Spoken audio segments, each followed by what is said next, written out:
소개받은 김선희라고 합니다. 이화여자대학교에서 학생들을 가르치고 또 연구하고 있습니다. 여러분들 뵙게 돼서 정말 반가운데요. 요즘 대학 강의도 다 줌이라는 툴로 하기 때문에 학생들 보기가 쉽지 않거든요. 이런 대중 강연을 할 기회들이 저한테는 좀 덜어 있는데 굉장히 오랜만에 강연하게 됐습니다. 굉장히 반갑고 또 저는 감회가 좀 다른데요. 여러분이 들으시는 이 강의를 처음에 기획할 때 저도 참여해서 이걸 기획을 같이 했었거든요. 그래서 만약 이 강의가 이제까지 좋으셨다고 하면 그럼 제가 훨씬 더 감사할 것 같습니다. 저도 어쨌든 한국지 맡아서 이 강의를 해야 돼서 제가 공부하고 있는 것들을 여러분하고 오늘 좀 나누어 볼까 합니다. 제목이 이제 서학으로 본 조선 유학인데요. 그 조선 유학을 여러 각도에서 보도록 이 세팅을 했어요. 그래서 양명학으로도 한번 이해해 보셨고, 또 이제 제 뒷강의에는 여성 담론으로 해주실 선생님도 계시고요. 다양한 각도에서 여러분이 평소에 아시던 것들을 좀 새롭게 조명하고 또 새로운 각도에서 살펴볼 수 있는 그런 기회를 만들어 보려고 했는데, 제가 오늘 여러분에게 열어드릴 어떤 문은 서학이라고 하는 겁니다. 이런 표현 혹시 들어보신 적 있으신가요? 서학? 네. 낯설기도 하실 텐데요. 최근에는 관련된 연구가 늘고 있고 또 많은 분들이 연구에 참여하셔서 번역서라든가 이런 연구 성과들이 늘고 있는데, 사실은 그전에는 좀 일부 연구자들에 한해서만 한정해서 연구되던 분야이기도 했습니다. 그러나 지금은 7세기 이후 18세기, 19세기까지 조선이라는 사회를 바라볼 때 결코 빼놓을 수 없는 굉장히 중요한 축이자 관점이라는 점에서 사실은 연구가 더 필요하고 또 더 많은 연구 성과가 축적돼야 될 분야입니다. 네. 하나씩 좀 풀어갈 건데요. 제가 초반에는 좀 그림이 많이 있습니다. 저는 수업에도 그림을 꽤 많이 이용하는데요. 집중하시기에, 이건 이제 제 책입니다. 제가, 관련된 학술서로 저런 연구를 책으로 냈는데요. 왼쪽에 보이시는 건 이제 마테오 리치가 들어가는, 연구서인 셈이고요. 제목이 3명이나 들어가 있습니다. 마테오 리치, 주희, 정약용. 제 연구범인데 너무 호환해서 사실 제가 다 채울 능력이 없는데, 어쨌든 그래서 열심히 하고 있습니다. 오른쪽은 조금 더 최근에 나온 책인데, 지금 오늘의 주제를 담고 있는 책이라고 할 수 있습니다. 이런 것들을 연구하면서 동서 비교도 하고 또 한국 철학의 단면들도 보는 과정을 연구에 담고 있습니다. 자, 이제 본론으로 좀 들어가 볼까요?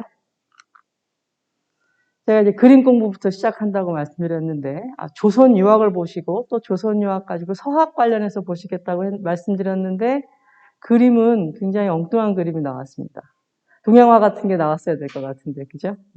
이 그림 아시는 분 있으시죠? 그죠? 낯익은 그림이시죠? 이 그림은 진주귀걸이를 한 소녀라고 하는 제목의 그림이고요. 베르메르 혹은 페르메르라고 알려진 네덜란드에서 활동하던 화가의 작품입니다. 꽤 많이 알려져 있고요. 또 관련해서 영화도 있습니다. 이 작가가 빛을 굉장히 잘 살려서 그려낸 화가로 유명하고요. 17세기 네덜란드의 어떤 풍경, 인물, 그런 물상들을 화폭에 담았기 때문에 굉장히 많은 사람들이 저 사람이 보여주는 어떤 현대적인 화풍, 이런 것들을 좋아합니다. 갑자기 제가 이거 왜 보여드렸을까요? 자, 넘어가 보시면. 이게 이제 이 베르메르라는 사람이 활동했던 지역인데요. 사실 베르메르는 풍경화를 많이 남기지 않았습니다. 몇 개 안 되는 풍경화 중에 하나인데, 델프트 풍경이라고 하는 곳이에요. 네덜란드의 중요한 도시였고요. 이 도시에서 살면서 여러 가지 그림을 그렸던 거고요. 이 지역은 지금도 네덜란드가 유럽의 물류의 허브 역할을 하는데, 당시에도 사실 그런 역할을 했습니다. 그래서 굉장히 많은 철학자들이 네덜란드에 관련된 인물들입니다. 혹시 이런 철학자를 들어보셨는지 모르겠는데, 스피노자라고 혹시 들어보셨나요? 네. 사과나무 얘기는 사실이 아닌데요. 스피노자라는 인물도 이 지역에 살던 포르투갈에서 이주한 유대인이었습니다. 근데 포르투갈 쪽에서 일종의 종교 박해를 피해서 종교적으로 좀 자유를 허용하는 네덜란드 지역까지 왔던 거고요. 그 네덜란드라는 곳이 좀 특수한 곳이었는데요. 다음 그림으로 좀 넘어가 보시면, 자, 제가 이제 여러분하고 나누고 싶은 얘기는 이 그림에 담겨 있습니다. 창가에 여인이 있고요. 그 여인이 편지를 읽고 있습니다. 제목이 열린 창가에서 편지를 읽는 여인인데요. 1659년경에 그려진 그림이라고 합니다. 17세기 한 중반쯤 되는 시기죠. 17세기 중반이면 저희는 이제 그 영종조 시대일 텐데요. 이 시기에 이 그림이 지금 제가 하는 저 위의 주제랑 무슨 관련이 있을까 굉장히 지금 먼 데서 제가 가고 있는데요. 다음에 이 그림을 잘라낸 일부를 보시고 말씀을 드리겠습니다. 자, 앞에 있는 그림의 일부를 잘라낸 거예요. 어느 부분인지 아시겠죠? 자, 이 여인이 편지를 읽고 있는데 그 아래 식탁에 여러 이제 뭐 그릇, 과일 이런 것들이 있는데요. 그 부분, 그릇과 과일 부분을 잘라낸 겁니다. 자, 읽지 않으세요? 저런 양식의 저 도자기가 보통 뭐라고 부르죠? 네, 정확합니다. 청화백자 풍이죠. 맞습니다. 청화백자인데요. 실제 중국 청화백자는 아마 아니었을 거예요. 왜냐하면 당시에 유럽에 그 중국식 청화백자가 굉장히 유행을 했고, 그래서 이 지역에서는 그 중국 청화백자를 모방해서 유사한 도자기를 만드는 공방이 꽤 큰 게 있었거든요. 거기서 나왔을 가능성이 있습니다. 정말 중국에서 넘어온 거면 꽤 구하기 어려웠을 건데 그것을 모방해서 저 지역에서 만든 거예요. 근데 보세요. 17세기 중반에 이미 유럽에 중국의 도자기를 모방한 공방이 있었고 거기서 나온 물건이 일반 가정에까지 쓰일 정도였다면 얼마나 그게 생각보다 많이 대중화된 것이었겠어요. 그죠?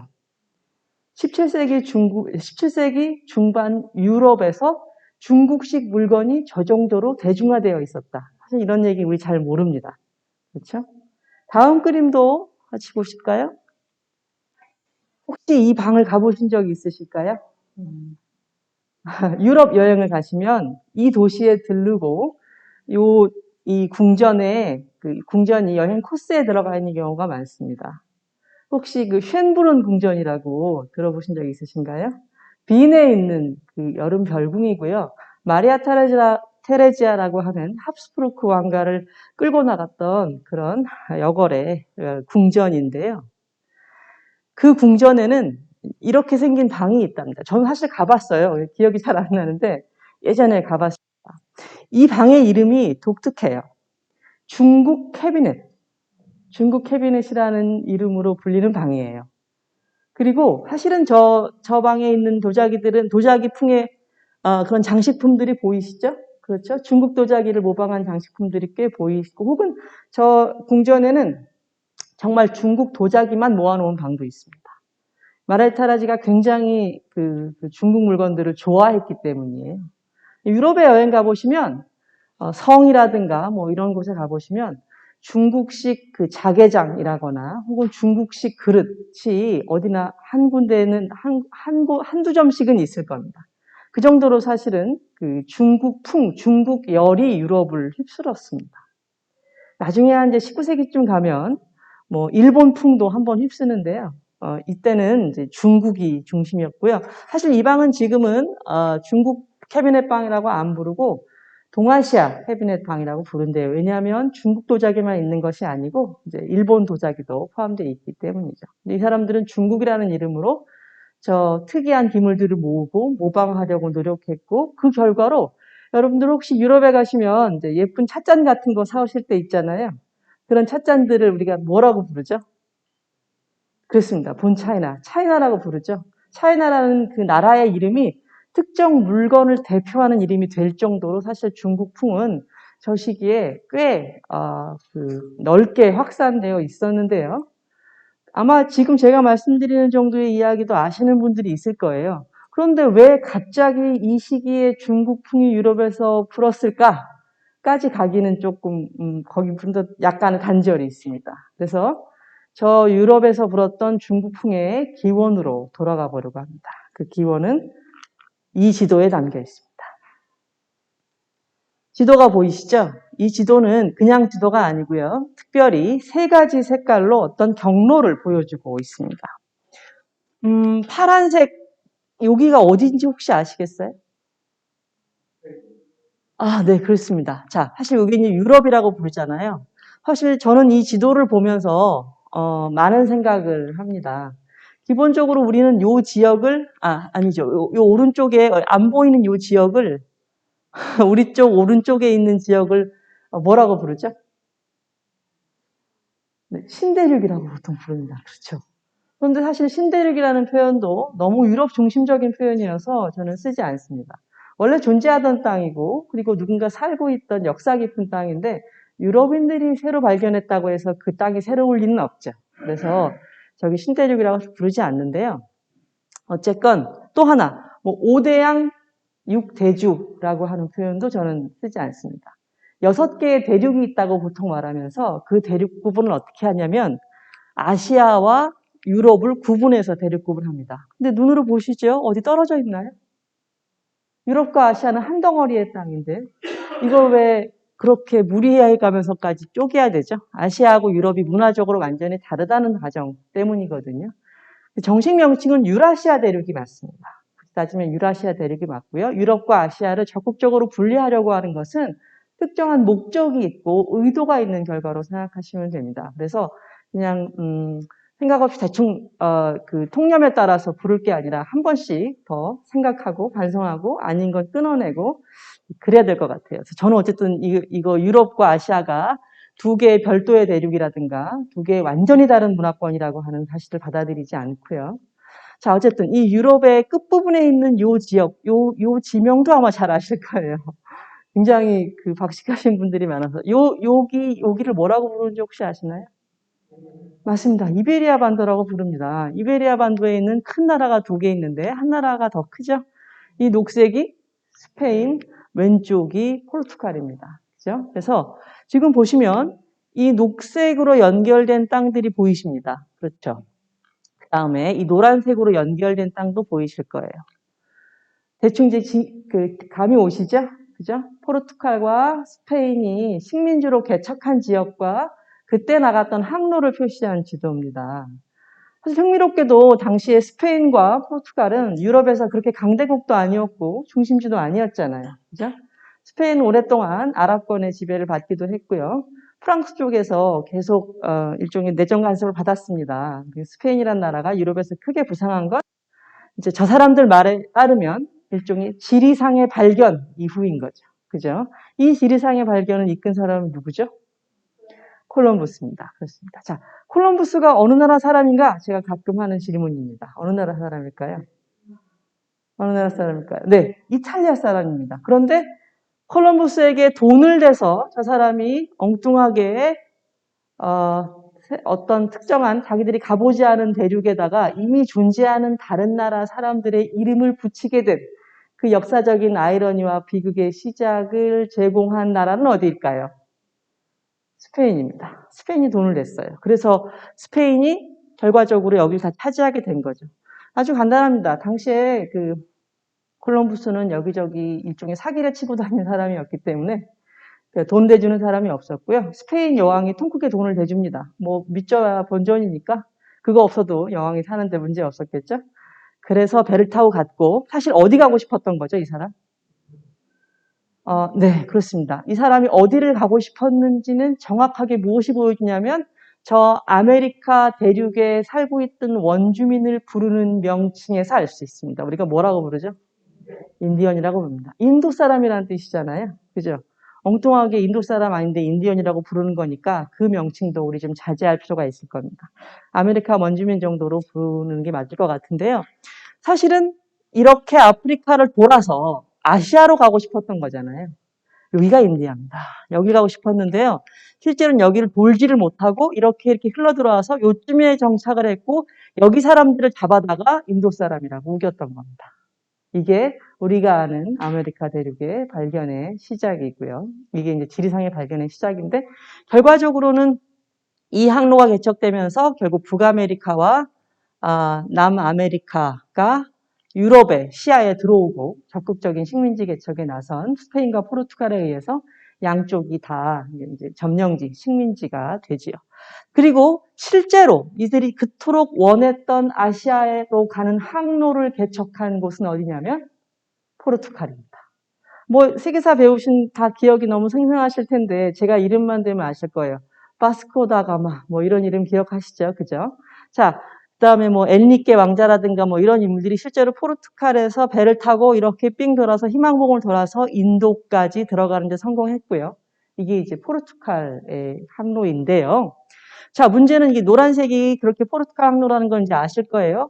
문제는 이 빨간색이에요. 이 빨간색은 뭘까요? 제가 여기다 살짝 표시를 했는데 저만 아는 기호를 했습니다. 포르투갈은 옐로우고요. 스페인은 그린이고 요건 뭐의 약자냐? 마테오 리치의 약자입니다.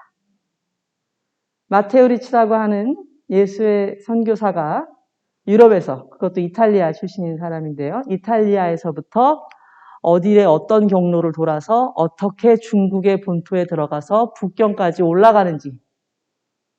북경 아니죠. 여기 남경이에요.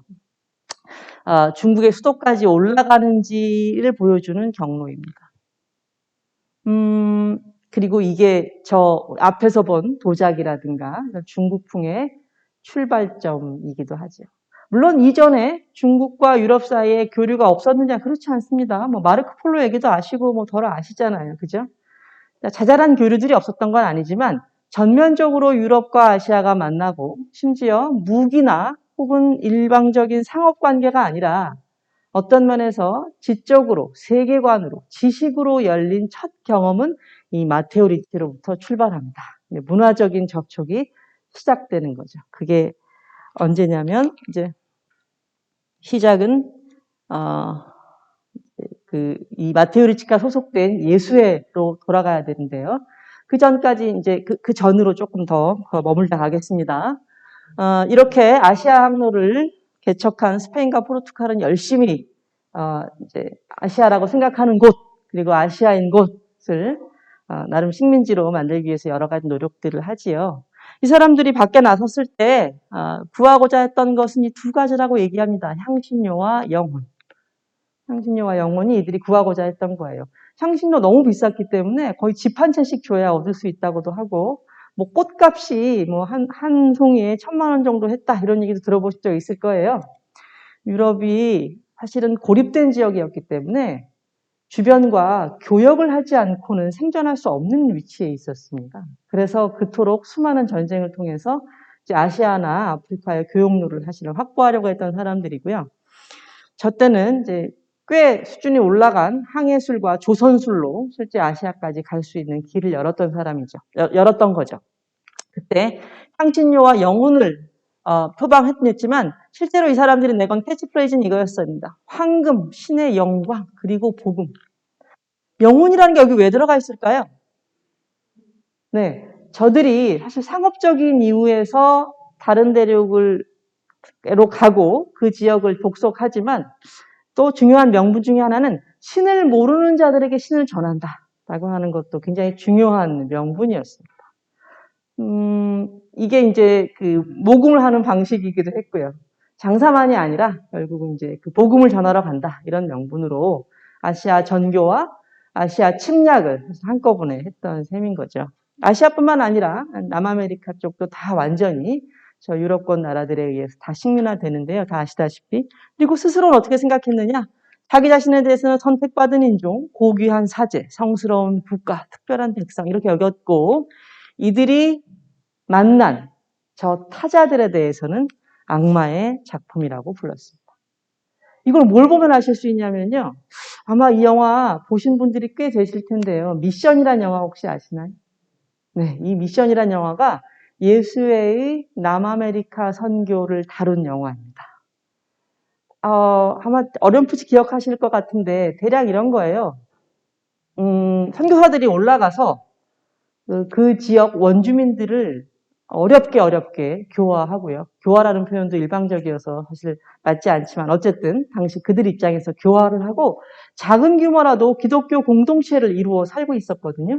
그런데 그 지역에 영토 분쟁이 생기면서 결국 그렇게 어렵게 일군 기독교 공동체를 유럽인들이 와서 전쟁을 통해 다 싹쓸이 해버리는 거예요. 생각해보세요. 이미 기독교식으로 다 복장도 바꿔 입었고 교회도 만들어 세웠고 예배도 다 보고 있는 사람들인데 가서 죽여요. 왜 그랬을까요? 그들이 어떤 옷을 입어도 어떤 공간에 있어도 여전히 악마이기 때문입니다. 이건 이들이 신학적으로 이렇게 규정했어요, 사실은. 뭐라고 얘기하냐면, 이제 신학적인 일종의 명제입니다. 저 유색인종들에게는 신을 이해할 수 있는 능력 자체가 아예 없다. 그러니까 표면적으로 그들이 선한 행위를 하거나 온전한 삶을 살아도 기본적으로 신을 이해할 능력이 없기 때문에 그들은 악마예요. 이 논리가 그대로 적용된 게 여러분 잘 아시는 미국의 아프리카인들을 노예로 쓴 그 역사입니다. 아프리카에서 사람들을 잡아올 때 어떻게 했는지 혹시 아세요? 이 고증들을 보면 사실 굉장히 끔찍한데요. 배 가장 밑바닥에, 나무로 되어 있는 가장 밑바닥에 이 원주민들을 잡아다가 거기다가 쇠사랑을 다 채운 다음에 이렇게 굴비처럼 양쪽으로 교직해서 눕혀오든가 아니면 그 나무 보에 앉혀서 무릎 사이를 껴가지고 거기를 쇠고랑으로 다 채워서 그대로 옵니다. 그러니까 그토록 습하고 어두운 곳에 다 넣고 거기서 움직이지 못하고 모든 생활을 다 하게 하죠. 그 사이에 전염병이 돌고 해서 한 2,000명쯤 데리고 오면 한 1,600, 700명쯤 죽어서 내다 버리고 나머지 사람들을 데리고 와서 시장에 내다 팝니다. 그게 이제 미국의 흑인 노예들의 슬픈 이야기인데요.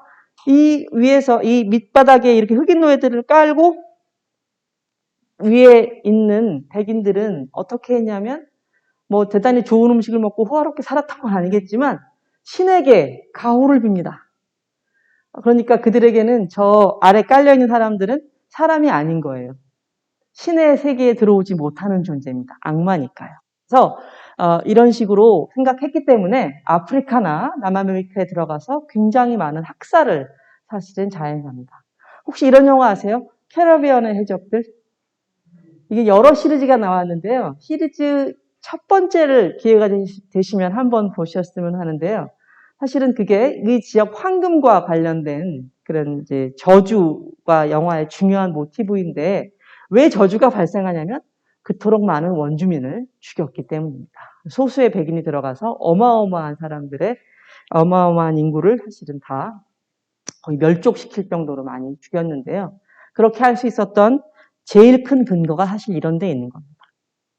지금으로 보면은 이게 굉장히 말이 안 되는 거지만 저들에게는 거의 신학적으로 정당화되어 있는 것이었고 신학적으로 학자들끼리 논쟁하는 것이 문제였었기 때문에 단순하지 않습니다. 문제는 이제 그 당시에 그랬었다가 중요한 게 아니라 그걸 지금 우리가 어떻게 평가하고 반복하지 않도록 할 것인가가 문제인 거죠. 자, 다시 이제 한 단계 넘어가겠습니다. 마테오 리치로 보셨는데요. 마테오 리치는 예수회 선교사였고요. 그 예수회가 한 일 중에 하나가 각 지역으로 저렇게 새롭게 개척된 식민지들의 그 사제를 파견하는 것이 그 예수회의 중요한 그 임무 중에 하나였습니다. 그건 누가 부여한 것은 아니에요. 자신들이 그렇게 정한 겁니다. 굉장히 흥미로운 조직인데요. 카톨릭 수도회가 여러 개 있다는 거 잘 아실 거고요. 뭐 너무나 잘 아시는 분들이 있을 테니까 제가 부연하지 않겠습니다만 프란치스코회나 도미니코회나 이런 것들 다 그 이름이 어디에서 유래하죠? 네, 성인 이름에서 옵니다. 그죠? 프란치스코 성인에게서 온 거고요. 다 그런 식으로 성인과 관련된 이름인데 이 조직만 특이하게도 예수님의 이름을 조직에 붙였습니다. 얼마나 이 사람들이 호방한 사람들이에요. 그죠? 다른 사람들이 저 예수의 이름이 얼마나 귀하고 특별한지 몰라서 안 붙인 건 아니었을 건데 저렇게 대놓고 앞에 전면에 내겁니다. 그래서 사실은 많이 미움받는 조직 중에 하나예요. 실제로도 그 시작점에서도 그랬고요. 이 예수회를 처음 만든 사람은 이렇게 생기신 분입니다. 스페인 로열라 출신의 이냐시오라는 분이고 아마 저보다 더 잘 아시는 분들이 있을 겁니다. 이 사람은 이제 그 이슬람과의 전쟁에 나갔다가 뭐 좀 다쳐가지고 와서 퇴역 군인 상태로 그 지역에서 여러 활동을 했습니다. 근데 이분이 뭐 잘 아시겠지만 영신수련이라든가 이렇게 이제 일종의 그 자기교화 프로그램을 만들어내고 그걸 가지고 그 지역에서 전파하기도 하고 뭐 그러다가 굉장히 늦게 그 일종의 영적 체험을 한 후에 33살 때 파리에 유학을 떠납니다. 이게 얼마나 늦은 나이냐면요. 당시에 대학에 들어가는 학생들의 나이가 뭐 11살, 13살 이럴 때거든요. 뭐 많아봐야 한 17? 이런 정도였고 그러니까 사실 이 나이는 그 공부를 할 수 있는 나이는 아니었는데 성지순례를 못 가게 막히니까 성지순례가 막히니까 대신 유학을 갑니다. 그리고 유학을 가서 거기서 같은 방 친구 방짝을 막 꼬시고 주변에 있는 친구들을 막 구슬러서 새로운 조직을 하나 만들어냅니다. 그게 바로 예수입니다. 몽마르트 언덕에 올라가서 서원을 했대요. 젊은 사람들이 저때 이제 이나시오는 그렇게 나이가 어리지 않았겠지만 젊은 사람들이 만든 새 조직인 거예요. 그리고 교황청에 인가를 해달라고 서류를 넣어놨지만 교황청에서 뭐 쉽게 그렇게 인가해주겠어요. 그런 상태였습니다. 그런데 이 인가가 언제 나오느냐? 어떤 사건 이후에 나옵니다. 어떤 사건은 뭐냐면요. 저렇게 아까 보신 지도처럼 포르투갈 쪽에서 아시아로 가는 교역로를 찾았고요. 그래서 이제 아시아로 가는 길에 이제 배를 띄우고 뭐 여러 가지 뭐 이제 사업을 하는 과정입니다. 그런데 사실은 검증된 길이 아니잖아요. 가면 못 따라올 수도 있고 죽을 수도 있잖아요. 그죠? 그래서 뱃사람들이 뭘 요구하냐면 사제가 없는 배는 타지 않겠다. 그렇게 얘기합니다. 그래서 저 포르투갈에 지금 제가 요한 3세라고 썼는데 보통 주왕 3세라고 하고요. 영어식으로 요한 3세라고 읽는데 포르투갈 왕이 교황청에 공식적으로 요청합니다. 우리 배에 타고 갈 사제를 파견해 주십시오. 그리고 그 요청에 저희가 가겠습니다. 라고 손을 든 사람이 바로 저 젊은 조직이었던 예수였던 거죠. 그래서 그 중요한 인물 중에 하나인 자비에르, 뭐 하비에르라고도 합니다. 그래서 뭐 영어권에서는 지금도 자비에르라는 이름이 이제 있고요. 서강대라든가 이렇게 카톨릭 학교에 가시면 반드시 뭐 하비에르 관, 뭐 이런 건물들이 하나씩 있습니다만 자비에르가 포르투갈에 도착하고요. 그리고 그 상선을 타고 드디어 아시아로 떠납니다. 1540년에 아시아로 가는 그 첫 시작, 예수회의 첫 문이 이때 열린 거죠. 그리고 이제 교황청 인가는 그 이후에 나오고요. 예수회는 처음부터 신의 군대, 신의 그 전사를 표방한 조직이었기 때문에 열심히 해외 선교에 다 따라갔고요. 그리고 이 사람들이 굉장히 중요하게 여긴 사업 중에 하나가 바로 교육 사업입니다. 해외 선교와 교육 이 두 가지를 모토로 해서 이제 조직이 운영이 되었습니다. 다른 수도회가 예를 들어서 뭐 이제 사람들이 없는 곳에 가서 자급자족하면서 신에게 정진하는 것을 목표로 하는 그런 조직들이 많이 있잖아요. 그죠? 외부 세계하고 단절한 다음에. 근데 처음부터 예수회는 도시에서 출발했고 이 도시를 기점으로 대학을 세웠고 그리고 해외에 선교사를 그 대학에서 배운 사람들로 파견합니다. 그러니까 교육과 해외 선교가 서로 연동되어 있는 그런 독특한 체계고요. 그리고 이제 그 도시를 중심으로 선교를 하는 거죠. 이미 사실은 많은 선교단체들이, 선교회들이 각 지역에 이제 자리 잡고 있었기 때문에 예수회로서는 그게 어쩌면 뭐 자연스러운 결과였을 수도 있는데요. 상당히 많은 지역에 뭐 이렇게 콩고, 모로코 뭐 이런 지역까지 세계에 진출합니다. 그리고 이 과정에서 아까 제가 말씀드린 그 미션이라고 하는 영화도 사실은 그 영화의 소재가 된 이야기도 여기서 이제 나오게 되는 거죠. 자, 이제 본격적으로 예수의 중국 진출에 대해서 좀 말씀드려보겠습니다. 마테오 리치는 그러니까 예수회가 아시아로 떠나서 어느 정도 아시아권에 자리를 잡은 이후에 중국으로 들어간 사람입니다. 중국으로 들어가게 된 계기도 좀 복잡한데요. 원래 이 사람들은 인도의 남부 지역에 들어가서 인도 남부의 특정한 지역을 좀 땅을 얻어서 살았고요. 인도 전체를 식민지화한 것은 아닙니다. 인도 남부의 특정 지역에 세거했고요. 거기에 이제 학교 같은 걸 세웁니다. 그리고 그 인도에서부터 어디까지 다시 진출하냐면 마카오까지 들어갑니다. 마카오에 가보시면 뭐 굉장히 여러 독특한 문양의 바닥이라든가 아니면 뭐 이렇게 성당이라든가 이런 거 보시잖아요. 요즘은 카지노에 먼저 가시는지 모르겠지만 원래는 마카오 가면 세계문화유산이라고 하는 그런 이제 유적을 돌아보시게 될 텐데 대부분 다 포르투갈 유적들입니다. 뭐 세나도 광장이라든가 이런 거 다 포르투갈과 관계가 있는 곳인데요. 포르투갈이 일찍 들어가서 저 지역을 차지했고요. 중국에 정식으로 조차를 했다가 나중에 반환합니다. 홍콩하고 마카오 반환한 얘기는 다 아시잖아요. 그죠?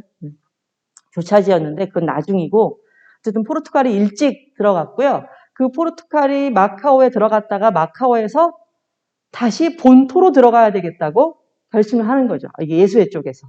포르투갈도 물론 그렇지만 그래서 중국 본토에 들어가야 이제 전교라는 게 의미가 있겠다. 그래서 열심히 중국 본토에 들어가려고 애썼고 그 결과 마테오 리치가 중국 본토로 넘어가게 됩니다. 그 전에는 사실 그게 어려웠던 거고요. 이게 마테오 리치 초상화인데요. 이 오른쪽 거는 실제로 같이 있었던 사람이 그렸다고 하니까 이제 중국인 수사가 그렸다고 하는 그림이니까 이쪽이 아마 좀 맞았을 거예요. 이제 결국 그 이탈리아 출신 백인의 모습을 하고 있습니다. 다음 그림으로 보실까요? 자, 마테오 리치는 약국집 아들이었대요. 그러니까 그 지역에 이제 상인의 아들이었고 저게 이제 당시 르네상스 시기 약국의 모습이라고 합니다. 그러니까 아버지의 가게를 물려받아서 그냥 잘 먹고 잘 살면 되는 사람이었을 텐데 학교에 갑니다. 콜레지오 로마노라고 하는 예수의 학교에 들어가서 공부를 굉장히 열심히 했고 다양한 공부를 합니다. 기본적인 교과 과정을 다 밟았지만 그 가운데서 특히 무엇을 열심히 했고 또 잘했냐면 수학을 꽤 잘했고요. 당시 저 콜레지오 로마노라는 학교에는 천문학자이자 수학자가 계셨는데 그분 이제 클라비우스라고 하는 사람입니다. 그게 지금 우리가 쓰고 있는 서양식 달력, 이거 그래라고 하는데 이 달력을 초안을 잡은 사람인데요. 그 클라비우스라는 사람에게 배우기도 하고 또 지도 제작에 관련된 기술을 배우기도 하고 그 밖에 뭐 철학 이런 것들을 다 배웠고 그 배운 걸 가지고 중국에 들어갑니다. 자, 이 오른쪽에 보시면 이 오른쪽 그림을 좀 보실까요? 이게 지금 마테오 리치 모습이에요. 이 그림은 굉장히 여러 가지를 보여줍니다. 이 왼쪽에 이거 뭐죠? 네네. 서양식 악기죠. 그죠? 뭐 양금이라고 할 수 있는 건데, 그 다음에 요거는 뭘까요? 네, 뭐 보통 천구이라고 하는데 그 천문 관측을 바탕으로 우주의 구조를 모사한 그런 천문 관측 기구입니다. 그 다음에 뭐 뒤에 성모상이고 뭐 왔는데요. 자, 지금 보세요. 이 사람이 입고 있는 복장을 한번 보실까요? 어떤 걸 입고 있죠? 네, 이게 중국 유학자의 복식입니다. 그러니까 지금 서양 물건을 가지고 들어간 사람인데 복식은 중국식 옷을 입고 있는 거예요. 이게 바로 이 마테오 리치의 전교 방식을 압축적으로 보여주는 것인데요. 보통 일반적으로 뭐라고 말하냐면 저 마테오 리치식의 전교 방식을 보유역불이라고 하는 건 나중 얘기고 요즘 현대학자들은 적응주의라고 보통 부릅니다. 무슨 뜻이냐면 현지에 가서 그 현지의 방법과 현지의 문화와 현지의 언어에 적응해서 그것을 바탕으로 매개적인 전교를 한다는 의미에서 적응주의라고 부릅니다.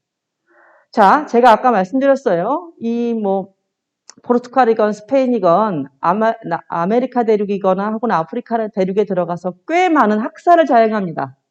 그죠? 그들을 악마의 작품으로 볼 근거가 아주 없었던 것은 아니에요. 지금 우리 눈에도 그 아프리카에 살고 있는 사람들의 그 모습이 대단히 문화적으로 보이지는 않습니다. 물론 그걸 이제 단순화시켜서 우리 눈에 보이는 걸로 쉽게 평가해서는 안 된다는 것은 분명합니다만, 서양 사람들의 눈에 당시에 그 시야에 아프리카 혹은 남아메리카 원주민의 삶이 대단히 문화적으로 보이지 않았을 것은 분명합니다. 그런데 중국은 어떤가요? 중국에 왔어요. 중국에 왔는데 중국이란 사회가 얼마나 그 유럽인들이 평가하는 수준에서 단순히 그렇게 야만의 지역이라고 볼 수 없을 만큼 그렇게 발전해 있는 것을 사실 이 사람들 확인할 수 있는 거죠. 그죠? 법적으로, 제도적으로, 행정적으로, 그다음에 뭐 생활의 모든 부분에서 사실 뭐 서양하고 비교해서 그렇게 뒤떨어지지 않습니다. 한마디로 말하면 가서 쉽게 학살할 수 없는 문명인과 처음으로 조우한 것입니다. 그러니까 가가지고 저 소수에 들어가서 우린 유럽에서 왔고 당신보다 훨씬 달랐고 우린 선택받은 신의 자식이고 이런 얘기 해봐야 다음날 무슨 일 당하겠어요? 저작거리에서 몸을 달려 죽습니다. 아니면 중국인들이 불태우거나요. 그렇죠? 유럽인들이 낯선 사람들이 와서 왔다 갔다 하면 굉장히 사실 무섭습니다.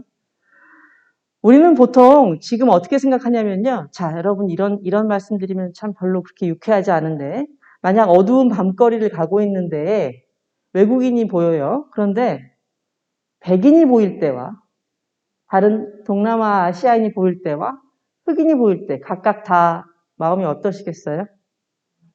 아마 다른 모르겠는데 백인을 보면 조금 안심하시는 부분도 있을 거예요. 그죠? 그런데 왜 그럼 나머지 사람들에 대해서는 안심을 못하죠? 우리 마음속에 도대체 뭐가 있는 거죠? 옛날 우리 조상들은 백인이라고 쳐주지 않았습니다.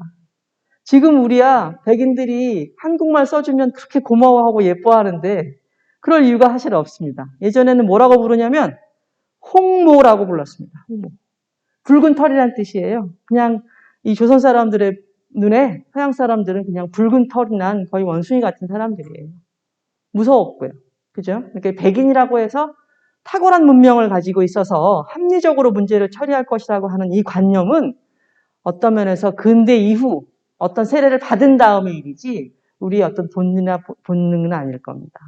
그래서 왜 우리 마음속에 한국인을 제외한 나머지 사람들의 순위가 결정되었는지 아주 잘 생각해 볼 필요가 있습니다. 어쨌든 마테오 리치를 비롯해서 예수의 선교사들은 가서 유럽을 전하고 무엇보다 신을 전해야 되는 사명을 가지고 저기에 들어간 사람들인데 신을 전하기 위해서 일단 무엇을 택했냐면 중국을 배우는 것, 중국을 익히는 것, 중국에 동화되는 것을 택합니다. 그 결과가 바로 이 복식인 셈인 거죠.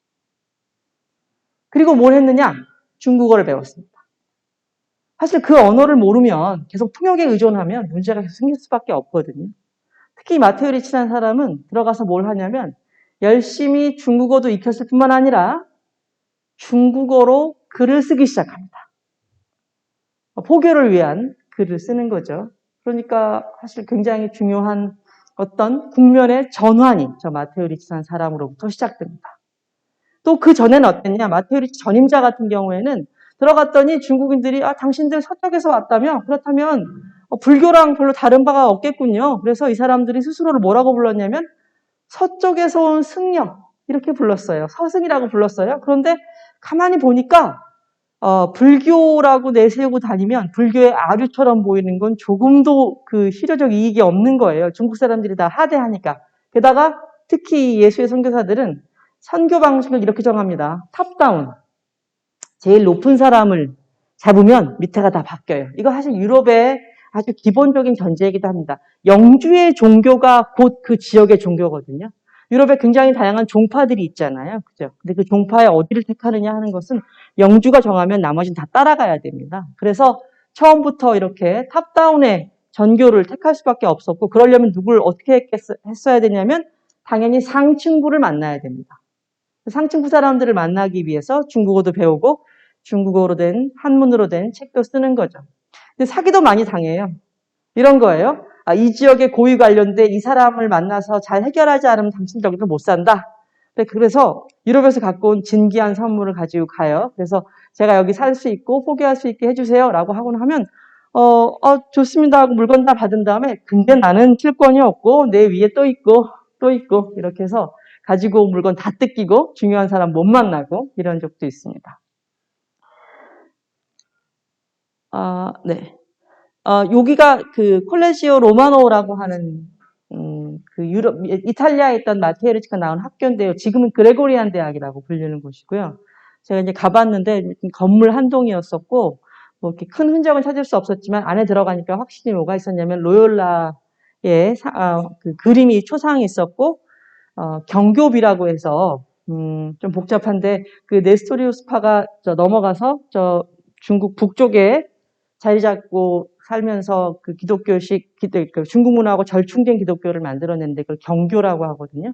그 경교비를 탁본한 것도 있고 그래서 뭐 흔적이 약간 남아 있었습니다. 자, 이제 중국 쪽으로 조금씩 넘어가 볼까요? 제가 1시간쯤 하고 쉬어야 될 텐데 아직 좀 시간이 있네요. 여기가 마카오인데요. 마카오를 그림 그려놓은 거죠. 성벽도 쌓아놓고 뭐 이런데요. 이게 결국은 이제 작은 섬마을이었었는데 포르투갈 사람들이 들어가면서 유럽식으로 바꿔놓은 거죠. 이런 디저트 혹시 아세요? 에그타르트? 에그타르트? 이렇게 파인데 계란으로 만든 작은 파이 있잖아요. 이게 요 지역 음식인데 이제 포르투갈 쪽에서 넘어왔다는 거고요. 아마 여기는 가보신 분들이 꽤 있을 겁니다. 마카오에 여행 가시면 대부분 여기를 다 들르시는데요. 그죠? 좁은 골목을 막 지나가다 보면 어느 순간 탁 트인 계단이 나오면서 이게 보입니다. 이게 사실은 제가 잘라낸 건데요. 이건 파사드만 남은 거고요. 뒤에 없어요. 굉장히 큰 교회였을 것 같은데 다 없어지고 이 벽체만 남아있는 겁니다. 포르투갈이 이 지역에서 꽤 강성했다는 것을 이 건물의 잔해가 잘 보여줍니다. 성 바오로 성당이라는 거고요. 지금 마카오에 굉장히 중요한 관광지가 돼 있죠. 자, 마카오에 진출했고 마카오에서 이제 본토로 가기 위해 노력한 거고요. 그래서 이제 본토에 들어갑니다. 들어가서 명나라 신종을 만납니다. 형제를 만나서 뭐 이런저런 얘기를 하고 서양이 어떤 나라고 당신들을 해치려고 온 게 아니고 당신들이 갖고 있는 어떤 지적인 자원이나 이런 것들을 더 개발시켜주고 우리가 갖고 있는 좋은 것들을 전하기 위해서 온 거다. 이렇게 이제 회유하고 설득하지요. 황제가 결국 마테오 리치를 이제 살 수 있게 일종의 거주권을 주고 성당을 지을 수 있게 땅도 주는데요. 그때의 명분은 뭐였냐면 악기 수리를 명분으로 허용을 합니다. 뭐 그런 이제 흥미로운 일들이 있는데 이 사람이 가서 아까 얘기했듯이 뭘 하냐면 중국인들을 지적으로 설득하기 위해 애씁니다. 지적인 설득, 이게 굉장히 중요한 거죠. 이 지적인 설득 과정에서 신을 먼저 전하면 신이 이런 분이고 어떤 계시에 의해서 세계가 이렇게 만들어졌고 이런 얘기를 하면 사실 중국인들이 믿지 않거나 따라오지 않은 가능성이 높았고 나테르치가 간파한 것은 이 사람들이 굉장히 관료들이 매우 지적인 수준이 높은 사람들이라는 거예요. 그래서 이 사람들을 논리적으로 설득할 수 있겠다. 논리적인 설득을 통해서 기독교를 수용할 수 있게 하겠다. 할 수 있을 것 같다. 그렇게 생각했고, 그래서 열심히 일종의 지적인 도전을 하는데, 그게 이제 저 같은 사람이 해야 될 숙제를 이렇게 많이 남겨준 거죠. 그런 지적인 도전 중에 하나가 바로 이 세계 지도입니다. 어두워서 잘 안 보이시죠? 네, 채색된 걸로 다시 보여드릴게요. 예쁜 지도죠? 그죠? 자, 이 지도 보시면 굉장히 익숙하실 거예요. 지금 우리가 보는 지도하고 크게 다르지 않잖아요. 그죠? 그런데요. 지금 우리가 보는 이 지도의 원형이 바로 이겁니다. 이게 무슨 말일까? 자, 앞에 지도를 다시 보실까요? 제가 지도 하나 보고 왔는데 앞에 지도 좀 다시 봅시다. 자, 이 지도 보세요. 우리나라를 비롯해서 여기 블라디보스톡, 한반도, 일본 쪽 여기를 다 통칭해서 뭐라고 부르죠? 극동이라고 부릅니다. 그죠? 극동이라고 합니다. 파이스트의 번역으로 극동인데요. 이 지도로 보면 저희가 극동이 맞죠? 그죠? 그런데 저희가 보는 지도에 따르면 극동은 어딘가요? 뉴욕입니다. 그죠? 아메리카 대륙 오른쪽이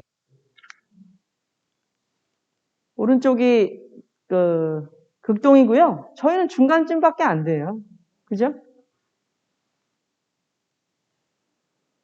이 지도가 유럽인들의 기본적인 지도입니다. 그래서 어디 있어요? 아메리카 대륙이? 서쪽에 있습니다.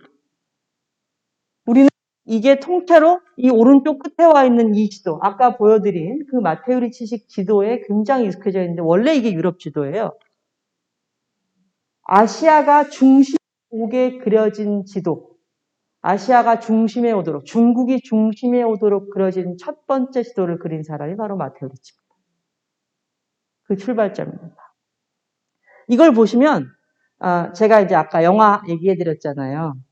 한국 사람들이 굉장히 잘 아는 영화인데 실제로 그게 어디서 벌어진 사건인지 물으면 답하지 못하는 두 개의 영화가 있습니다. 하나는 캐리비안의 해적들이고요.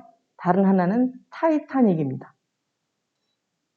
타이타닉이라는 영화 아시죠? 그죠? 호화로운 유람선이 내려오다가 빙하에 부딪혔고 그래서 침몰했고 많은 사람들이 죽었고 그 사건 다 아시잖아요. 자, 타이타닉 호의 사건이 벌어진 바다 어디죠? 자, 이 그림 눈에 익히시고요. 다시 저희가 보던 대로 가보겠습니다. 타이타닉호는 어디서 자취하죠? 잘 모르겠죠. 이 지도상으로는. 캐러비안의 해적들의 무대가 된 곳. 해적들이 나타나고 동인도 회사의 물건들이 물류가 왔다 갔다 하고 그 지역이 어딘지 저희는 몰라요. 이 지도로 모릅니다. 왜요? 이쪽 면에서 벌어진 일이거든요. 그러니까 그걸 이해하려면 여러 번 왔다 갔다 해야 되네.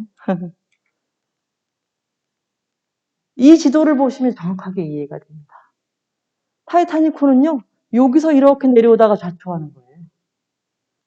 캐리비안 해적들의 무대는 요 바다입니다. 물류가 이렇게 유럽부터 왔다 갔다 여기서 해적들이 나타나는 거예요. 그 다음에 숨기는 아프리카 쪽으로 숨고. 우리 머릿속에는 이 그림이 없습니다. 왜요? 아까 보여드린 그 지도에 너무 익숙하기 때문에. 사실 지구는 둥글잖아요. 왼쪽 오른쪽에 사실 어디 있고 중앙과 외곽이 어디 있습니까? 그 관념은 나중에 생긴 관념이고요. 이렇게 중국을 중심으로 한 첫 번째 지도는 마테오 리치가 만들어냅니다. 이 사람이 중국에 와서 한 일 중에 굉장히 큰 일인 거죠. 이 사람이 와서 이렇게 할 수 있었던 이유는 좀 많은 자료를 갖고 왔거나 뭐 그랬던 게 아니라 굉장히 많은 정보를 머리에 외워가지고 당시 유럽의 굉장히 중요한 교과목 중에 하나가 기억술이었는데요. 다 외워가지고 온다. 저도 해보려고 했는데 안 되더라고요. 자, 이건 중요한 세계 지도입니다. 말씀드렸다시피 첫 번째로는 중국을 중심에 그린 최초의 지도이기도 하고요. 그런 의미에서 사실 뭐 여담이긴 하지만 저희가 지금 일본 쪽이랑 그 동해 명칭 가지고 이게 일본인이 동해인지 이거 가지고 되게 그 분쟁이 꽤 있잖아요. 그죠? 근데 우리도 우리 쪽 자료들이 있지만 일본도 내세우는 자료가 있는데 일본 쪽에서 내세우는 자료 중에 하나가 이 지도예요. 이 지도에 일본어라고 되어 있거든요. 그러니까 이제 중요한 근거가 되겠죠. 사실은 그 연구하시는 분들 말씀에 따르면 마테오리치는 큰 바다 이름은 대충 알고 있었고요. 나머지 바다 이름들은 알 수가 없잖아요. 그죠? 그래서 와서 중국 자료들을 꽤 많이 참고했고 중국 자료에도 없는 그런 지명이나 그런 바다 이름은 일정한 원칙에 따라서 기술했을 뿐이래요. 근데 그 일본어라는 명칭은 당시에 그렇게 명확하지 않은 바다 이름, 알려져 있지 않은 바다 이름은 오른쪽에 있는 땅을 기준으로 이름을 지었다고 하더라고요. 오른쪽인지 왼쪽, 제가 헷갈려서. 어쨌든, 그래서 그 원칙에 따라서 일본어가 된 거지, 다른 쪽은 아니었다고 하더라고요. 근데 어쨌든, 이 지도는 첫 번째 아시아가 중국에 중심에 와 있다는 것부터 특이한 일이지만, 사실은요, 전 세계에 한 번도 그려진 적이 없는 매우 독특한 지도입니다. 왜 그런가? 자, 오른쪽 끝에 보세요. 뭔가 이상한 기호들이 있죠. 그죠? 새로운 그림들이 있습니다. 이거는 이제 적도랑 남북극에서 지구를 바라보는 모습이에요. 그걸 이제 그려놓은 거고요. 그 다음에 요거는 더 특이한 건데요. 요건 보통 구중천 혹은 12중천이라고 하는 것인데, 당시에 어떠냐면요. 천동설이 여전히 유지가 되고 있던 때였기 때문에 지구를 중심으로 해서 여러 개의 하늘이 이렇게 돌고 있다고 생각했어요. 그게 이제 별이 움직이는 이유인 거죠. 그래서 지구도 있고 다른 별의 원들이 돌고 있다는 것을 형상화했고 가장 마지막에 하늘에는 무엇이 있냐면 영원히 움직이지 않는 신의 세계가 있다고 생각했습니다. 그걸 담고 있는 그림이고요. 나머지 그림들은 무엇을 이 지도를 하나의 사실로 수용하기 위해서 반드시 알아야 되는 것이 있습니다. 그게 뭐냐면 지구가 둥글다는 사실입니다. 그런데 동아시아인들은 한 번도 지구가 둥글다고 생각해 본 적이 없죠. 그죠? 아마 잘 아실 거예요. 천원지방. 그래서 땅이 네모납니다. 땅이 네모나고 하늘이 둥근 거죠. 네모난 땅 위에 둥근 하늘이 덮여 있다고 생각했고 그 둥근 하늘이 회전하면서 왼쪽 혹은 뭐 좌선 우선 얘기하는데 왼쪽 오른쪽으로 회전하면서 별이 움직인다고 생각해오던 사람들이었기 때문에 지구가 둥글다는 발상은 사실은 쉽게 받아들일 수 없었습니다. 그런데 이 마테우리치 세계 지도는 사실은 지구가 둥글다는 전제를 받아들여야만 다음 스텝으로 넘어가는다는 의미에서 새로운 지도고요. 또 하나, 유럽 지도에 유럽이 굉장히 당시에 지도 제작술이 꽤 발전해 있었고 다양한 지도들이 나왔는데 이런 지도는 존재하지 않습니다. 이렇게 천문학적이거나 혹은 신학적인 정보를 담은 지도가 필요가 없어요. 유럽 지도에는 이런 내용도 없고 여기 특히 이론들이 설명되어 있습니다. 이런 이론들이 설명되어 있는 양식도 유럽에 없습니다. 그 사람들은 한마디로 말하면 천문학적인 정보하고 지리적 정보는 분리가 되어 있던 거고요. 중국 사람들한테 이해시키기 위해서 마테우리치는 천문학적 정보, 신학적 정보, 지리적 정보를 한 그림에 넣었습니다. 이건 그러니까 동서양이 완전히 결합된 산물이죠. 이걸 잘못 오해하면 오로지 발전된 서양 지도 제작술이 동아시아에 넘어왔다. 이렇게 평가하게 됩니다. 그런데 사실 이런 식의 고안, 새로운 고안이 가능했던 것은 이곳이 중국이었고 중국인들을 상대하기 위해서 중국의 지식을 끌어들여야 됐고 중국인들에게 어떤 자신들의 세계관 또 종교적인 종교적인 진리들을 전하기 위해서 새로운 방법을 고안하면서 나온 결과입니다. 절충의 산물인 거죠. 그래서 이게 대단하다 멋지다라고 얘기할 때 이 기술의 모든 원천이 서양이라고 생각하시면 안 됩니다. 이 판단 정지가 매우 중요한데요. 넘어가겠습니다. 이거 더 특이한 건데요. 저 지도는 1602년에 정식으로 판각이 돼요. 근데 실제로는 그 전부터 나오기 시작했는데 마테우리치가 만들어 놓고서 쉽게 공개를 못하고 있었단 말이죠. 어떻게 평가받을지 몰라서. 그런데 이미 중국 사람들이 어떤 사람들이겠어요?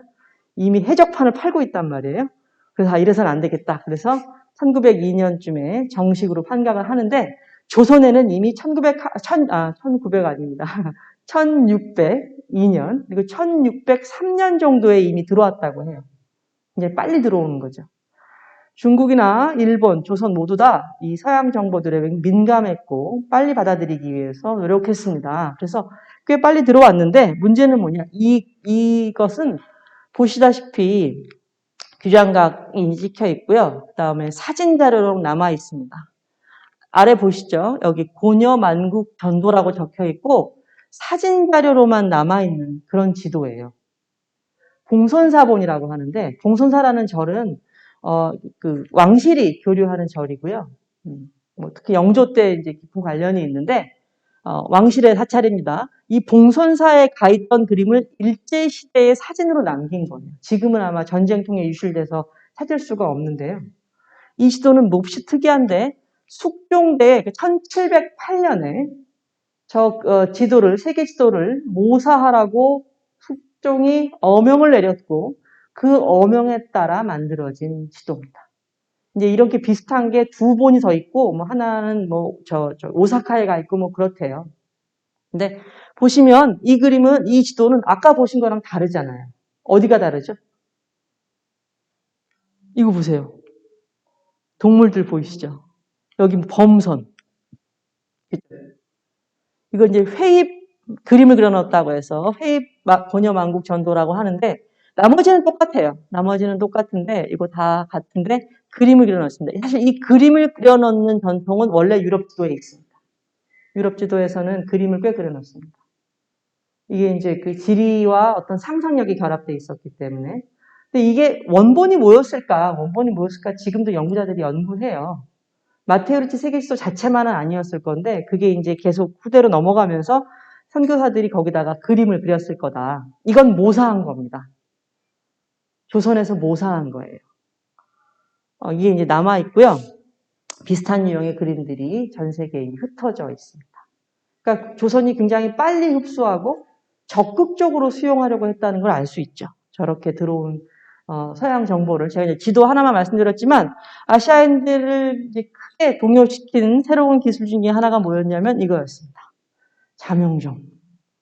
자동기계인 거죠. 스스로 우는 종이잖아요. 그래서 저런 기계 제작소를 가지고 들었다. 자명종이 특히 인기가 많아서 배에 몇 개씩 싣고 와서 저걸 가지고 중국 관료들을 만났는데 아까 말씀드렸지만 높은 사람이라고 만나면 나보다 더 위에 사람 있다, 더 위에 사람 있다. 그래서 물건 뜯기느라고 나중엔 안 줍니다. 그런데 이 자명종은 굉장히 빨리 어쨌든 동아시아에 전파되면서 일본 같은 경우에는 사가지고 가서 구해가지고 가서 자국에서 다 뜯어봐가지고 뜯어서 비슷한 것을 만들어내고 그게 다시 아시아로 유통되는 역으로 유통되는 그런 사례도 있습니다.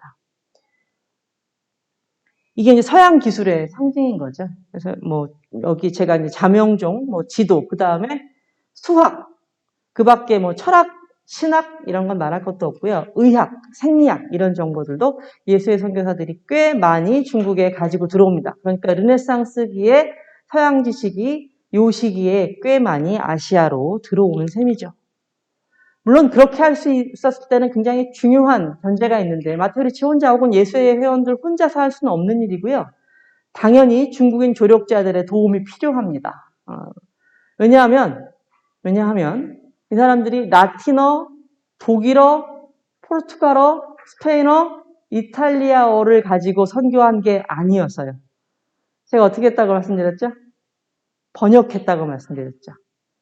한문으로 글을 썼습니다. 이 과정이 번역이 필요했어요. 그래서 당시 유럽 개념들이 그냥 유럽어 그대로 들어온 적이 없고 한문의 형태를 띠고 들어옵니다. 이렇게 당시에 수입된 말 가운데 가장 크게 길게 남은 단어가 있습니다. 이거 제가 말씀드릴 때마다 여러분들이 놀라시는데 예수의 회원들이 만들어서 동아시아에 전파시킨 그들의 번역어 중에 가장 유명한 것은 영혼입니다. 영혼이라는 표현 지금 다 쓰시죠? 그죠? 특히 이제 종교를 갖고 계신 분들은 영혼이라는 표현을 어떤 맥락에 쓰시는지 잘 아실 겁니다. 그죠? 영혼이라는 표현은 중국에서도 쓰고 일본에서도 씁니다. 지금이야 영혼이라는 것이 어떤 문학적인 수사에 이제 한정돼 버렸고 종교적인 의미로 약화되어 버렸지만 원래는 영혼이라고 하는 것은 서양에서 인간을 설명하기 위해 특히 인간의 의식 활동을 설명하기 위해 설명하는 과정에서 쓰였던 굉장히 중요한 학술 언어였습니다. 그런데 네. 영혼이라는 말을 원래 중국어가 아니에요. 원래 중국어가 아니에요. 마테오 리치가 만든 말이에요. 마테오 리치가 처음으로 만든 말입니다. 그래서 서양어에 이제 라틴어로는 아니마라고 하고 영어로 말하면 soul인데 soul 혹은 아니마를 중국어로 번역했는데요. 이 영혼은 보통 이제 세 가지 혼이 있다고 보통 얘기합니다. 들어보신 분도 있을 텐데 식물혼 혹은 동물혼, 영혼, 이성혼이죠. 이성혼. intellectual soul, 지적인 능력을 갖고 있는 영혼, 혼. 이런 이 intellectual soul이라는 이 개념의 동아시아식 번역어가 영혼입니다. 번역어예요. 원래 중국에 있던 말을 갖다 쓴 게 아니라 이 사람들이 만들어낸 신조어입니다. 그런데 너무나 천이무봉처럼 동아시아 문화에 척 달라붙어서 아무도 이게 번역어라는 사실을 모릅니다. 그렇죠? 이거 번역어라고 생각해 보신 분 한 분도 없죠. 이거 제가 이제 같이 연구자들한테도 자주 얘기하는데 대부분 다 놀랍니다. 이게 번역어라는 사실에. 그런 정도로 사실은 이 사람들은 번역 과정을 거쳐서 동아시아의 서양 지식을 가지고 들어옵니다. 그러니까 우리가 조선이건 중국이건 당시에 수용했던 이 서양 정보들은 서양의 원본 그대로가 아닙니다. 중국식 맥락, 아시아적 맥락을 덧입고 절충되어서 나온 결과입니다. 제가 이걸 강조드리는 이유가 있는데요. 중국인 조력자가 매우 중요하다고 말씀드렸는데 그 중국인 조력자 가운데 가장 중요한 인물 중에 하나가 바로 이 서광계라는 사람입니다. 서광계는 뭐 다른 쪽으로도 꽤 알려져 있는 인물인데 기독교로 일종의 이제 개종을 하고 그리고 마테오 리치에 조력을 했습니다. 서광계하고 함께 남긴 가장 큰 업적 중에 하나가 바로 기하 원본이라고 하는 책의 번역인데요. 우리가 지금 지오메트리를 기하학이라고 번역하잖아요. 그때 그 기하라고 하는 말을 만든 것도 이때입니다.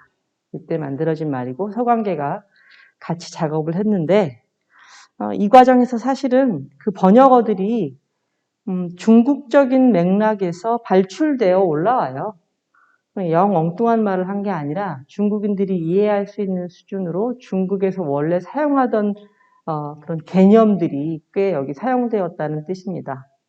이건 매우 중요한 문제인데요. 제가 이제 계속 말씀드리겠지만 이 지식의 지적 주도권이 누구에게 있느냐?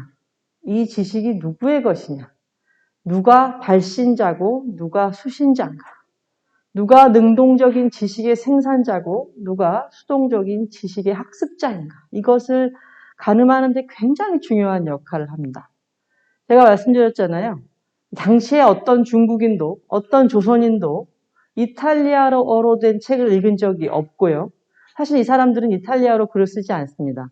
대부분 공식적인 글이나 공식적인 문서, 학술적인 책들은 뭘로 쓰여졌을까요? 사실 라틴어도 꽤 쓰였습니다만 라틴어도 중요한 언어인데요. 예를 들어 예수의 문건 같은 경우에는 상당 부분 포르투갈어로 되어 있습니다. 왜냐하면 포르투갈어가 예수의 공식 언어였기 때문에. 그래서 웬만한 보고서들은 다 포르투갈어로 되어 있고요. 그다음에 이 예수의 선교사들은 여러 국적에서 왔는데요. 나중에 이제 아담 샬이라는 사람 볼 텐데 그 아담 샬 폰베리라는 인물은 독일 사람이고요. 스페인 출신, 독일 출신, 이탈리아 출신 다양한데 아무도 그 사람들의 원어로 그 지식을 접한 아시아인은 없습니다. 언제나 번역된 것을 접하고요. 그 번역되는 과정에 중국에서 원래 지적으로 쓰이던 맥락이 들어가요. 영혼이라는 말도 그런 건데요. 마테오 리치가 그 혼이라는 말을 잡아낸 이유가 있을 겁니다. 영자는 신령하다 할 때 그런 영자예요. 영명하다, 신령하다. 그래서 동아시아에서 이미 이 영자는 뭔가 그 의식 활동에서 탁월한 부분 혹은 지금 우리가 이성으로 번역할 수 있을 만한 부분에 해당하는 용어입니다. 그래서 성리학에서 이런 표현 쓰는데 들어보신 게 있을까요? 허령명각, 허령지각 이런 표현 씁니다. 그래서 원래 성리학 문맥에서도 영자는 좀 지적이고 이성적인 것을 가리키는 용어로 쓰였고요. 이제 문제가 되는 건 혼이라는 글자입니다. 원래 우리 동아시아인들은 사람이 무엇과 무엇으로 이루어졌느냐? 혼백으로 되어 있다. 이런 얘기 들어보신 적 있죠. 혼은 상승하는 힘이고요. 백은 땅으로 가라앉는 힘이고 혼은 양의 기운이고 백은 이제 음의 기운인데 문제는 뭐냐? 이 혼이라는 말은 원래 지금 말씀드렸죠. 올라가고 내려가고 이런 걸 뭐라고 하죠? 음양 혹은 기 이렇게 번역할 수 있죠. 원래 혼이라는 것은 기의 영역이에요. 기라는 건 뭐죠? 설명하기 정말 어려운 말이겠지만 하나 분명합니다. 제 몸도 기고요. 이것도 기예요. 그죠? 적어도 물질적인 것들에 대해서 우린 기라는 표현을 씁니다. 그런데 영혼은 어때요? 영혼에는 물질성이라는 조금도 없어야 합니다. 그런데 굳이 마테오 리치가 혼이라는 말을 기라는 의미가 있음에도 불구하고 갖다 써요. 그건 죽은 뒤에도 살아남는다. 죽은 뒤에도 여전히 존재한다. 이 관념을 붙들고 싶었기 때문일 겁니다. 그래서 동아시아인들은 영혼이라는 말을 들었을 때 혼이라는 말을 이미 쓰고 있던 말이니까 영혼이라는 말 자체는 낯설지만 충분히 맥락상 이해가 되는 거예요. 혼이라는 말을 쓰고 있었기 때문에. 그런데 과연 이 영혼이라는 말을 쓰거나 들었을 때 동아시아인들이 마테오 리치가 생각하는 마테오 리치 세계의 그 intellectual soul이라는 것으로 이걸 수용했을까? 그럴 수 없다는 거죠. 이미 동아시아 언어에 깊은 뿌리가 있기 때문에. 그렇다면 적어도 이렇게 형성된 지식을 함부로 유일한 발신자가 서양이고 그것을 수용해서 학습하기만 한 수동적인 존재가 다시안이다. 이렇게 말을 할 수는 없어지는 겁니다. 아주 중요한 문제와 연결되는 제가 이제 미리 마음이 급해서 결론에 해당하는 얘기를 먼저 말씀드렸는데 이제 하나하나 가볼게요. 천주시리라는 책을 마테오 리치가 씁니다. 제 책의 부제가 천주시리의 동아시아적 지평 이런 부제가 붙어 있는데요. 천주시리라는 책이 굉장히 중요한 책입니다. 마테오 리치는 중국에 와서 중국인들을 신앙 혹은 계시로 곧바로 인도하는 게 아니라 그들의 이성에 호소해서 지적인 감화와 설득을 하기로 결심했고요. 그에 따라서 책을 씁니다. 그래서 이 책이 이제 유럽에 보고한 이 책의 저술의 목표인데요.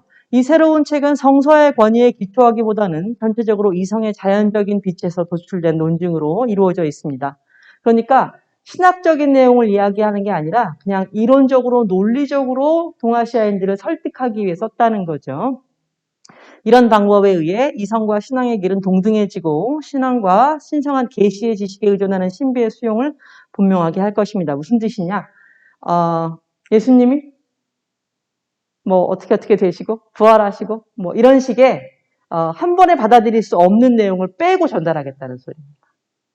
그래서 신의 창조, 예수의 탄생, 예수의 죽음, 부활 이런 내용 여기 담기지 않습니다.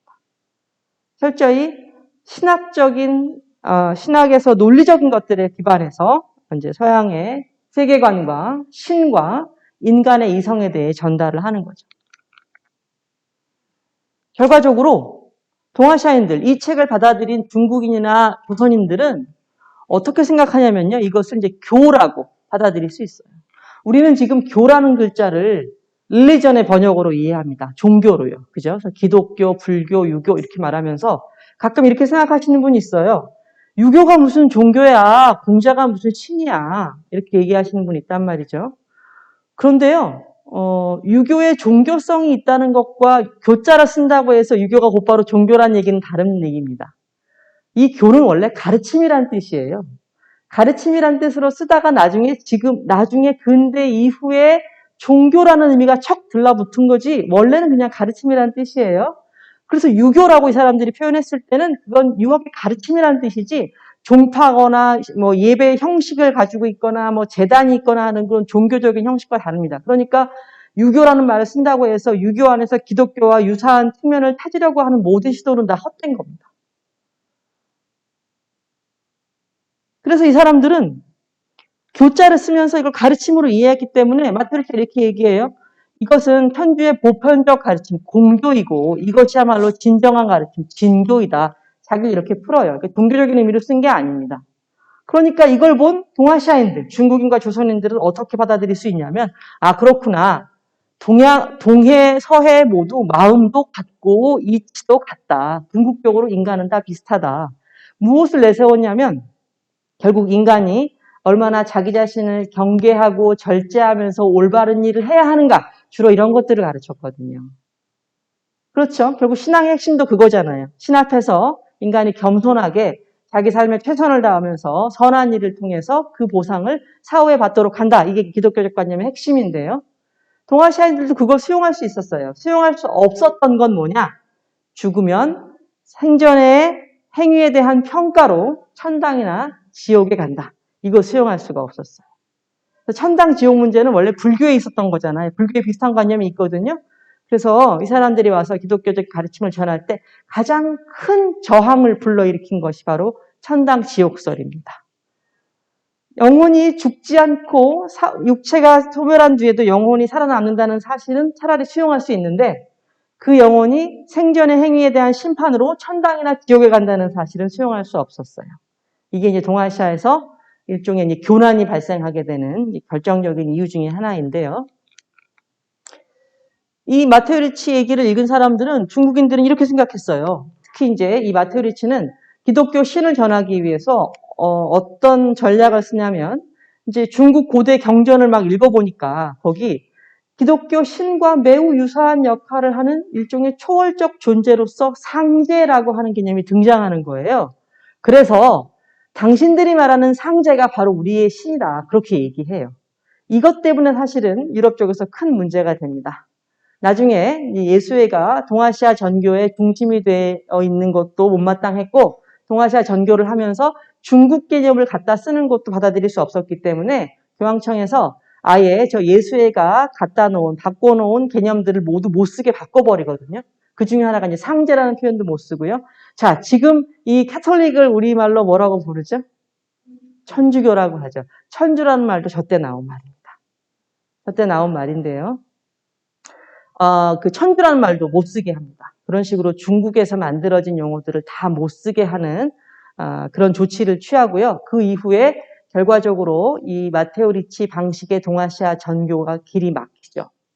그래서 조금 갈등도 심해지고, 동아시아에서, 중국에서, 이제 기독교의 위세가 꽤 올라갔다가 가라앉기도 하고, 그런 이제 승강부침이 있습니다. 그런데 어쨌든 적어도 마테오 리치 단계에서는 상제가 바로 당신들이 말하는 상제가 우리의 신이다. 이렇게 설명했기 때문에 중국인들이나 조선인들은 이 천주시리를 받아들이는데 큰 저항이 없었어요. 이렇게 생각했거든요.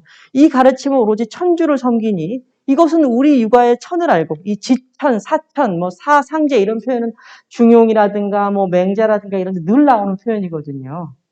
맹자에서도 자기 마음을 다하고 그리고 본성을 다하면 마음을 다하면 자기의 본성을 알고 하늘을 안다 이런 표현을 써요. 그래서 무슨 지천, 사천 이런 표현 너무너무 흔하게 나오는 표현이라 그거 똑같다. 그냥 천주라고 저 사람들이 부르는 것이고 다만 저들과 우리의 차이는 저들은 저 천주라는 존재를 인격적인 존재로 묘사하는 것이고 우리는 그렇게 인격적인 존재라고 생각하지 않았다는 것뿐이다. 심지어 그 서경이나 이런 데 등장하는 상제는 인격적인 모습을 띠고 있기도 합니다.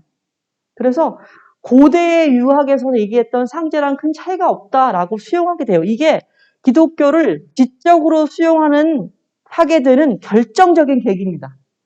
조선에서도 같은 논리로 천주교를 수용하는 학자들이 꽤 나와요. 다산도 그런 사람 중에 하나였던 것 같은데. 그리고 이제 중국 사람인데요. 양정균이라는 사람, 이 사람 모두 다 아까 서광계와 함께 그 예수회의 중국 전교에 굉장히 중요한 역할을 한 인물들인데요. 양정근도 얘기합니다. 천주를 흠모하고 숭상함은 곧 우리 육아에서 이거 하나 빠졌네요. 성제를 밝게 섬기는 것과 같다. 우리 상제라는 존재를 우리도 밝게 섬기는데 저들이 천주를 흠모하고 숭상하는 것은 하고 큰 차이가 없다. 이렇게 수용하게 되는 거죠. 원래 있는 것들의 문맥에 덧댔고 원래 있는 용어들을 끌어냈기 때문에 훨씬 더 유연하게 수용할 수 있었습니다. 이 유연성과 관대함은 궁극적으로 이 지식의 주도권이 누구에게 있는지와 연결되어 있습니다. 이 사람들은 결코 일방적인 학습자가 아니라 강압에 의해서 받아들인 것도 아니고 뭔가 억지로 학습을 통해서 받아들인 것도 아니고 자기 스스로 동의해서 이 학문의 가치, 이들에게 여전히 학문의 성격이 있는데요. 종교로 부르건 학문으로 부르건 이 가르침의 가치와 의의를 스스로 동의해서 선택하는 겁니다. 아무도 그렇게 하라고 강요한 적이 없는데. 그래서 이 사람들의 이 지적 동의가 가능했던 근거를 이 예수회의 전교 전략에서 찾아야 됩니다. 그런데 우리는 이거 다 빼버리고 그냥 발전된 서양 학문이 동아시아에 영향을 주었다. 이렇게 쉽게 평가하게 되는 거죠. 넘어가 보겠습니다. 이제 조선이 서학을 어떻게 접촉했고 그게 어떤 파장을 낳았는지로 좀 넘어가 보겠습니다. 이제 멀리서 돌고 돌아서 드디어 이제 조선에 옵니다. 마테오 리치에 관한 첫 기록은 지복유설 같은 데 나와요. 이수광이라는 사람이 쓴 그 글인데요. 지복유설에 마테오 리치 이야기가 나오는데 본격적으로 이제 접촉을 한 것은 인조대고요. 인조대의 정두원이라는 사람 뒤에 나오는데요. 네, 인조대의 정두원이라고 하는 인물이 가서 중국의 사행으로 가서 천리경, 망원경입니다. 자명종, 천문도 이런 것들을 가지고 조선에 들어왔고 이것들이 조선의 이제 왕실에 전달이 됩니다. 다시 앞으로 가겠습니다. 그런데 이제 실제로 이 예수의 선교사를 본격적으로 만난 최초의 인물은 아마도 소현세자일 겁니다. 소현세자 얘기는 잘 아시잖아요. 이리저리 다 여러 강의에서 아마 들으셨을 건데 간략하게 얘기하면 병자호란 때 저희가 지죠. 그죠? 병자호란 때 지고 결국은 이때에 이전에도 정묘호란 분이 앞에 1차, 2차 전쟁이 있었고 그때는 명이 있었습니다. 명나라가 존재했던 때고요. 여러 가지 어려운 과정이 있었지만 명이 존재하던 때였었는데 1636년에 결국 병자호란에서 졌고 이때 저 후금이 조선에 형제지위가 아니라 군신지위를 요구하기 시작하고요. 아시다시피 삼전도에서 어떤 굴욕을 당했고 여러분 다 잘 아시는 이야기입니다. 이때에 결국 소현세자, 복림대군 이런 이제 왕실 세자하고 왕자가 청의 볼모로 억류가 되죠. 그리고 1644년이 매우 중요한 해인데 이때 명의 마지막 황제가 이제 목숨을 끊고 공식적으로 청이 자금성을 넘어서 중원을 다 차지하게 된 해입니다. 이때 이 자금성으로 들어가는 이 무리에 소현세자가 끼어 있었거든요. 따라 들어갑니다. 그리고 여기서 누굴 만나냐면 예수의 선교사 요한 아담 샬 폰 벨 혹은 탕양망이라고 하는 인물과 만납니다. 이 인물이 우리나라에 아담 샬 이렇게 불리는데요. 이 사람 이름 전체를 놓고 봤을 때 이상하게 자른 거예요. 그래서 어쩔 수 없이 저도 옛날에는 그냥 쉽게 아담 샬 이렇게 썼는데요. 요즘 논문 쓸 때는 굉장히 번거로운데 다 씁니다. 이름을 요 부분만 자르면 안 돼요. 그래서 요한, 아담, 샬, 폰, 벨까지 다 가든가 끊으면 차라리 요 앞을 끊어야지 요한까지 가야 돼요. 어쨌든 귀찮으면 탕양망이라고 씁니다. 이 사람 이름은 탕양망이거든요. 이 사람을 만났는데요. 이 만난 기록이 교회 측에 남아 있습니다. 조선 쪽에 남아 있지 않습니다. 이 인물은 굉장히 중요한 인물이에요. 조선에 상당한 영향을 끼친 서학서의 저자이기도 하고요. 특히 무엇과 연결되어 있냐면 시헌역이라고 하는 서양식 역법과 관련되어 있습니다. 역법이라는 것은 사실은 아무나 만들 수도 없고요. 아무나 손댈 수도 없고 그냥 지적으로 굉장히 복잡하고 정교한 체계여서 그렇기도 하지만 단순히 어려워서가 아니라 매우 권위적인 지식이기 때문에 아무나 접근할 수 없습니다. 달력을 만드는 것은 오로지 천자만 가능한 거고요.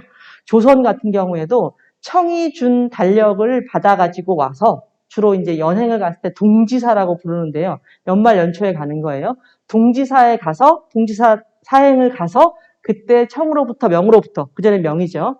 달력을 받아가지고 오고요. 그걸 조선에 맞게 수학적으로 고쳐 써서 우리 절기에 맞게 날짜를 정합니다. 원래 그런 방식이고요. 원래 우린 조공국이기 때문에 독자적인 역법을 가질 수 없습니다. 물론 조선 왕 가운데 독자적인 역법을 만들어 보려고 애쓴 경우가 없는 것은 아닌데 쉬운 일은 아니었습니다. 그런데 이 사람이 이 서양식 역법을 완성하는 거죠. 당시에 중국은 원래 쓰고 있던 명대 달력이 있고요. 그 명대 달력은 뭐 원래 전통적인 달력 시스템에다가 플러스 이슬람식 계약세산법을 섞어놓은 형태였고요. 이 사람들에게 있어서 이 역법의 기술이라는 건 네 것, 내 것이 필요가 없어요. 더 정교한 것을 쓰면 그만입니다. 굳이 이 지식에 뭔가 이건 이슬람권이어서 못 쓰고 이런 표시를 달 필요가 없습니다. 그냥 더 뛰어나면 쓰는 거예요. 그런데 당시 들어온 서양 선교사들이 우리가 역법 고칠 수 있다. 너희들보다 우리 역법이 더 정교하다라고 선전했고 실제로 중국인 관료들과 함께 일식 맞추기 내기를 했는데 서양 선교사가 이겨요. 그래서 명대부터 서양식 역법을 중국의 역법으로 바꾸기 위한 노력을 합니다. 그때 중심에 섰던 인물이 바로 이 탕양막이라는 인물인데요. 이때 이렇게 서양식 역법을 개정한다는 것은 기본적으로 천문학적인 지식 체계가 바뀐다는 것을 의미하고 천문학적인 것을 바꾸기 위해서는 반드시 수학 계산에 따라가야 됩니다. 서양식 수학이 같이 들어와야 돼요. 그래서 천문학과 수학이 결합된 그런 역설을 만들기 시작했고요. 그래서 역법 개정을 했고 특히 이 천문 역법을 관장하는 기관을 흠천감이라고 하는데 정말 이 사람들 실용적인 사람들이죠. 외국인인데 여기에 그 수장을 이 사람 외국인에게 줍니다. 그래서 흠천 감정으로 일하죠. 그래서 문제는 뭐냐? 명이 곧 망하잖아요. 명이 망한 이후에 청이 들어섰는데 청이 그대로 이 기술과 이 사람 인력을 그대로 수용합니다. 명예에 협조한 사람들이라고 해서 죽이라고 하는 그런 제한이 없었던 것은 아니지만 실용적인 기술을 가진 사람들이었기 때문에 그대로 다 받아들여주고 흠청간 감정을 계속 시켜줍니다. 그런데 이제 중간에 어떤 일이 있냐면 서양 사람들이 와서 뭔가 주도하니까 뭔가 기분이 나쁠 거 아니에요? 그래서 모함을 누가 했습니다. 양강선이라는 사람이 모함해서 저들이 어쩌고 모함을 했고 그 모함을 받았을 때 황제가 누구였냐면 강희제라고 하는 굉장히 그 중국의 형대의 그 아주 중요한 국면을 전환을 한 그런 황제 때인데요. 이 강희제가 아주 어려서 그 황제가 되거든요. 그래서 친정을 바로 못하고 황제 자리에 있긴 했지만 아주 어렸을 때 일이라서 그냥 다른 사람이 결정하는 대로 어쩔 수 없이 저 예수의 선교사들을 다 뭐 사형시키라고 하거나 혹은 감옥에 투옥하라고 하는 요구를 받아들이고 사인을 해버려요. 그러다가 나중에 성인이 된 다음에 다시 문제를 바로잡아야 되겠다고 하면서 사면 복권을 시킵니다. 그때 내가 너무 어려서 남들 말을 따랐는데 그건 모함이었다라고 이해하는 거죠. 여러 가지 고생을 겪다가 끝내 죽는데 왜 이 사람이 중요하냐면 우리 실록에 탕양막 이야기가 여러 번 나옵니다. 첫째는 뭐 때문에 나오느냐? 자, 이 시언역이라고 하는 게 신법이라고 하는데 새로운 역법이에요. 청은 명대부터 만들어졌던 이 역법 시스템을 계승했고 여전히 서양 선교사한테 그 관리를 맡겨요. 그런데 조선에 이렇게 만들어진 역법을 주긴 주는데요. 계산법은 안 가르쳐 주는 거예요. 수학적 계산을 못하면 우리 조선하고 북경이 다른데 날짜를 바꿔야 되는데 못 바꾸는 거예요. 그리고 안 가르쳐 준대요. 그래서 어떻게 하냐면 이제 사양을 갈 때 관상감, 관원을 딸려 보냅니다.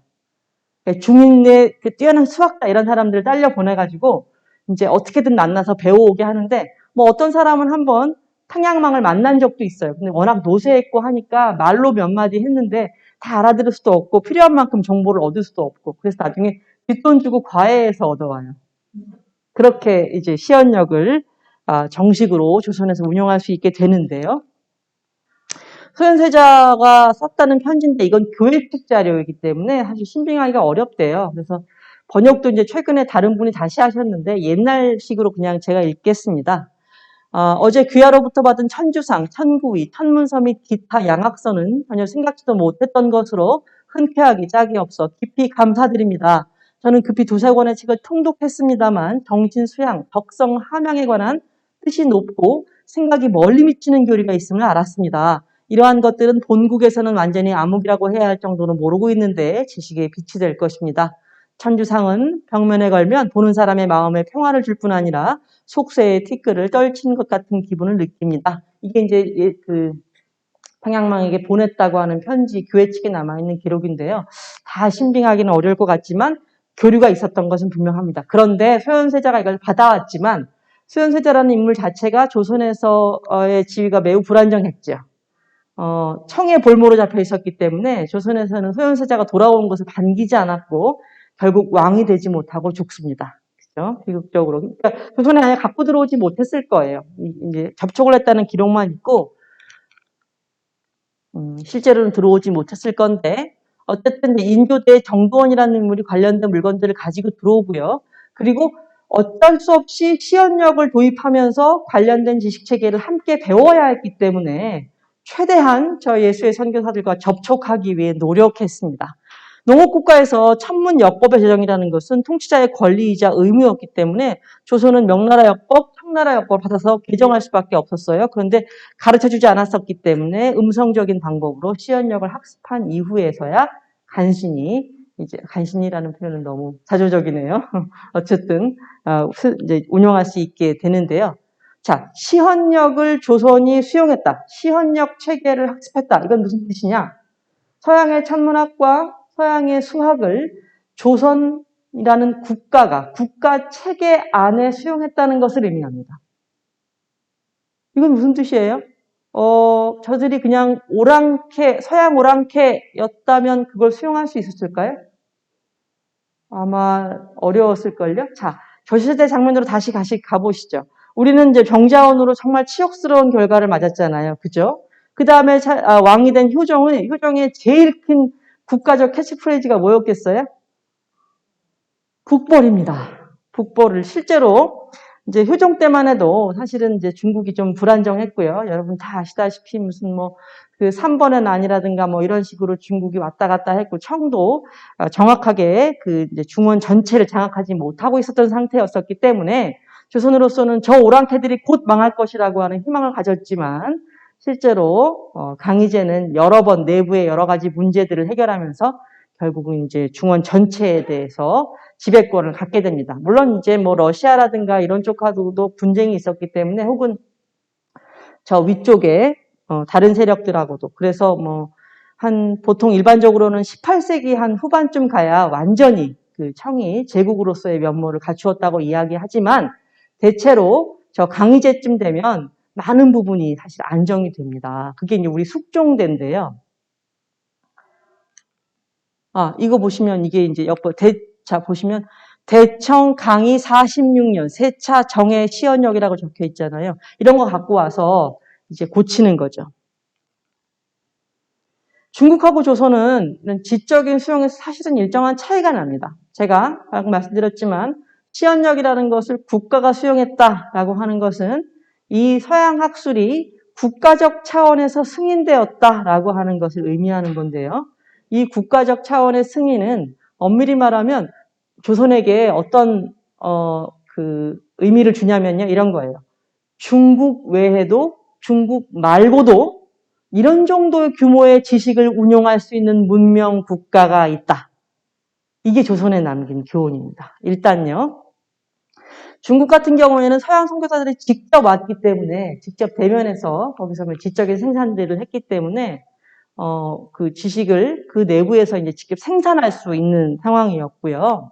또 중요한 문제인데요. 역법, 수학 이런 것들이 관학으로 국가가 관리하는 관학으로 편입됩니다. 국가가 관리하죠. 흠청감이라고 하는 그 기관이 저 천문역법을 관장하는 곳이고 계속 관련된 책을 써요. 뭐 숭정역서라든가 뭐 여러 가지 총서들을 만들어냅니다. 그걸 이제 조선도 입수하려고 굉장히 애쓰는데요. 국가가 체계적으로 이것을 관리하지만 국가 이외에도 일단 민간 쪽에서도 상당한 반향이 있습니다. 예를 들어서 이제 우리 쪽엔 잘 알려져 있지 않지만 알렌이라고 하는 인물이 있는데 에유락이라고 합니다. 이 인물은 그 복권 지역에서 전교를 했는데 굉장히 성공했든지 뭐라고 부르냐면 이 사람을 서양에서 온 공자 이렇게 부르기도 한답니다. 그런 정도로 이제 예수의 선교사가 그 지역에서 꽤 중요한 인물이 되는 거죠. 직접적인 전파가 가능했고 꽤 종교적으로도 확산되었다고 해요. 거기에 비하면 조선은 간접적입니다. 왜냐? 직접 만난 적이 없고요. 언제나 사행을 통해서 서적을 갖고 들어옵니다. 이 서적은 특히 국가에서 관리합니다. 굉장히 많은 책들이 조정으로 흡수가 되고요. 그리고 관련해서 이제 그 많은 그 주변 사람들이 다시 열람을 하는데요. 민간으로도 물론 들어옵니다. 민간으로도 들어와요. 이 이름 들어보신 적 있는지 모르겠지만 성후이익이라고 하는 조선 후기에 굉장히 중요한 학자가 있습니다. 다산이라고 하는 인물도 혹은 다산의 형제들도 이 성후 문화에서 사실 성장한 사람들이기 때문에 크게 보면 성후학파라고도 부를 수 있고요.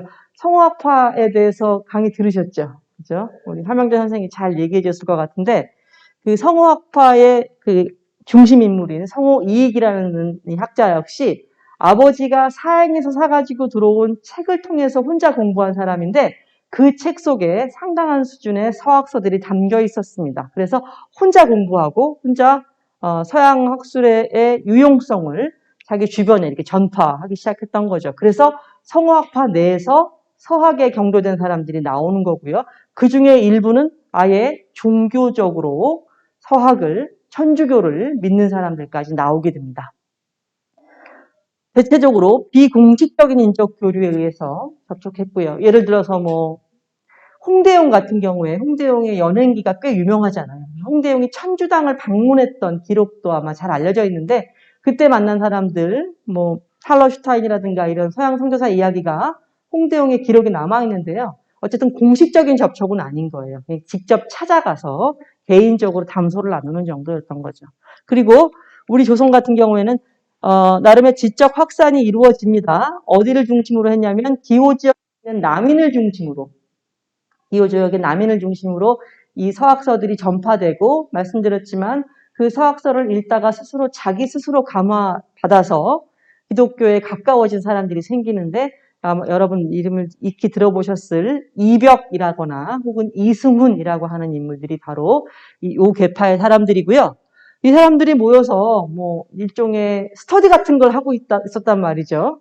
이 스터디가 적발됐고 그에 따라서 법적 조치가 시작된 것이 바로 이제 이 교란의 출발점인데요. 뭐 을사추조 적발 사건이라고 해서 한마디로 말하면 경찰의 불신 검문에 이 서학서를 공부하고 있던 스터디 모임이 적발된 사건이에요. 그때 이제 양반들은 대체로 훈방이 되고 중인만 처벌을 받았고요. 이게 좀 더 본격화되면서 결국은 이제 들어보신 적 있는 다양한 박해, 혹은 교난이라고 하는 것이 이제 시작이 됩니다. 뭐 정치적으로 탄압이 꽤 컸죠. 조선 같은 경우에는. 자, 여기서 이제 중간 점검차, 지금까지 했던 얘기를 한 번 종합하고요. 뒤로 빨리 다산까지 넘어가고 오늘 마무리하겠습니다. 이제 서학 또는 천주학을 둘러싼 여러 가지 오해가 있는 것 같아요. 첫 번째는 뭐냐면요.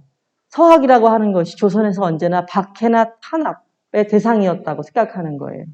여러분들이 아시는 건 다산이 18년간 유배 갔었다. 지금 최근에 영화도 나왔죠. 자산어보라고 영화도 나왔죠. 그 형제들이 다 그런 식으로 이제 천주교에 접근했다는 명목으로 결국 유배당하고 죽고 뭐 이런 비극들이 일어나는 건데요. 그래서 우리 머릿속에 남아있는 혹은 천주학, 천주교, 서학은 주로 박해와 탄압과 연결되어 있습니다. 그런데요, 이게 이토록 금지되어야만 할 지식이었다면 조정이 수용했을까요? 어떻게 관하게 될 수 있죠? 그렇죠? 사실은 이 책 자체가, 이 서학서들 자체가 가지고 있는 위험성 때문에 문제가 됐던 것은 아니에요. 다산 이전까지 서학서들은 굉장히 많은 조선인들에게 읽혔습니다. 남인만 읽었던 것도 아니에요. 기호 지역의 노론추가 아마 안 읽어본 사람 없었을걸요? 그러니까 이것은 계파의 문제도 아니고, 물론 이 학파들 사이의 지적 경향이 다르기 때문에 남인들의 어떤 계보나 학문적 경향에 따라서 좀 더 이 서학에 가까이 갔을 수 있지만, 이게 일종의 지식인 한해서 특별히 어떤 계파만, 어떤 학파만 접근할 이유는 사실 없었습니다. 당시에 그러니까 다산과 관련돼서 이게 천주교가 문제가 되기 전까지 조선에서 서학은 금소도 아니었고 금지된 지식도 아니었습니다. 국가에서 의존했고 국가에서 접수했고 숙종 같은 경우 아예 서양 사람들이 만든 지도인 거 뻔히 알면서 모사를 시켰고요. 뒤에 보시겠지만 숙종은 자명종을 보고 굉장히 감탄해서 자명종에 관한 글을 몇 건이나 남깁니다. 이게 그냥 이단이나 사학이었다고 생각했으면 결코 하지 못했을 일입니다. 그러니까 서학이라는 게 일정한 시기까지는 중립적인 지식으로 조선에서 비교적 자유롭게 유통되었다는 것을 알 수 있습니다. 수남 안정복이라는 성호의 제자는 이렇게 쓴 적도 있어요. 지금 웬만한 선배들 집에 서학서 한두 권 안 꽂혀 있는 집이 없다. 이렇게 얘기할 정도로 사실 지적으로 상당히 유행했습니다. 그러니까 어떤 순간을 기점으로 이 지식이 갑자기 사학이자 이단이 되는 시점이 있는 것이지 처음부터 이 지식이 이단이다, 사학은 아니었다는 말씀입니다. 이제 성호학파가 이제 분기가 되고 뭐 보통 이제 친서파, 공서파 이렇게 얘기하거든요. 그래서 이제 서학에 좀 더 가까이 가면서 나중에 거의 종교적인 차원으로 가는 일군이 나오고 또 그렇지 않고 이제 반대하는 사람도 나오는데 다산도 유배가 되고 이후에 사실은 조선이 아주 극단적인 그런 박해 상황으로 국면이 전환된 어떤 분기가 되는 사건이 바로 이 사건이거든요. 황사항이라는 인물이 비단에다가 쓰는 거예요. 조선에서 이런 식으로 기독교를 탄압하고 있으니 제발 군대를 끌고 와서 조선 정부를 무찔러 주세요. 이런 편지를 씁니다. 이게 적발돼서 정말 큰 사건이 있었죠. 이게 이제 그런 아주 본격적인 종교 탄압의 시발점인데요. 어쨌든 이 사건까지 에너지가 조금씩 누적되다가 터진 건 맞지만 적어도 그 전까지 모든 서학서나 서학 지식이 금서였거나 이단시되었던 것은 아닙니다. 그래서 이것을 일종의 정치적 국면 전환이라고 이해해야지 서학이 갖고 있는 본래적 특성이라고 이해할 필요는 없을 것 같아요. 그 다음에 더 중요한 건 이겁니다. 제가 계속 강조했었죠. 번역된 거 읽었다. 그리고 절충된 방식으로 수용했다. 원래 동아시아인들이 자기가 쓴 학술 언어로 된 글을 읽은 거예요. 자기의 언어로 된 글을 읽은 것이고 결코 그들의 언어로 학습한 것이 아니기 때문에 당시 서양 지식이 투명하게 들어올 리가 없다. 몇 번 강조드렸던 이유가 바로 이것 때문입니다. 우리는 어떻게 생각하냐면 이 시기에 발전된 서양 과학기술이 동아시아에 들어왔고 그것 때문에 성리학에서 조금 벗어나서 새로운 학풍인 실학이 태동했다. 이게 우리 일반적인 교과서적 기술이에요. 저는 이제 이런 표현을 쓰지 않습니다. 제가 좀 연구를 이걸 해보니까 이렇게 말하면 안 되겠어요. 첫째, 발전된 서양과학이라고 하는 것도 사실 애매합니다. 예를 들어서 서양식 역법이 들어온 거 맞아요. 서양식 역법이 당대 중국 역법보다 정교했기 때문에 수용한 건 맞습니다. 그런데 기본적으로 당시에 서양 수학이 발전했다면 그 발전된 정도를 수용하기 위한 기초적인 수준이 안 돼 있는 국가나 문명이 그걸 수용할 수 있었을까요? 어때요? 지금 예를 들어서 뭐 동남아시아도 있고 어디도 있는데 그냥 자기들끼리 조그맣게 모여 사는 그런 뭐 원시적인 형태라고 말씀드릴 수 있는데 그렇게 모여 사는 그런 지역 가서 서양 수학 들이대면서 3년, 5년 만에 이 정도로 만들어봐라면 할 수 있을까요? 결코 그렇지 않습니다. 이 사람들이 원래 자기들 방식으로 오래 축적한 지식체계가 있었기 때문에 그 위에 서양 걸 갖고 들어올 수 있었던 것이지 아무것도 없는 맨바닥에서 만들어 놓은 게 아니에요. 그러니까 서양의 발전이라고 하는 것은 평가에 따라 달라지는 문제라고 할 수 있습니다. 더 정교할 수는 있지만 완전히 이 기존의 지식체계를 교체할 만큼 그렇게 완벽한 권력을 가질 수는 없다는 말씀입니다. 그래서 일단 더 뛰어난 서양 기술이 들어왔다는 것도 저는 일단은 유보하고요. 더 중요한 건 이겁니다. 과학이라고 저는 이제 부르지 않습니다. 우리가 지금 과학이라고 부른다면 어떤 이미지를 갖게 되냐면요. 이 과학이라는 건 동양에서도 일정한 결과가 나와야 하고 서양에서도 나와야 되고 어제도 그렇고 미래도 그렇습니다. 이거 무슨 뜻이냐? 과학이라고 부르는 순간 우리는 어떤 보편성을 상정합니다. 객관성과 보편성을 상정하죠. 그죠? 이 시기에 들어온 서양 과학을 어떤 보편적 상태로 생각하게 되는 거예요. 그런데 사실 저 시대의 르네상스 시기인데요. 저 시대의 과학이라고 부르는 것들은 지금 우리가 기대하는 것만큼 과학적이지 않습니다. 아까 지도 보여드렸잖아요. 거기 이제 구중천설이라고 제가 보여드렸는데 그건 천동설의 바탕인 지식입니다. 지금 우리 천동설 아무도 생각하지 않잖아요. 그죠? 지금 지구는 가만히 있고 우주만 돈다고 말할 수 있나요? 그렇죠?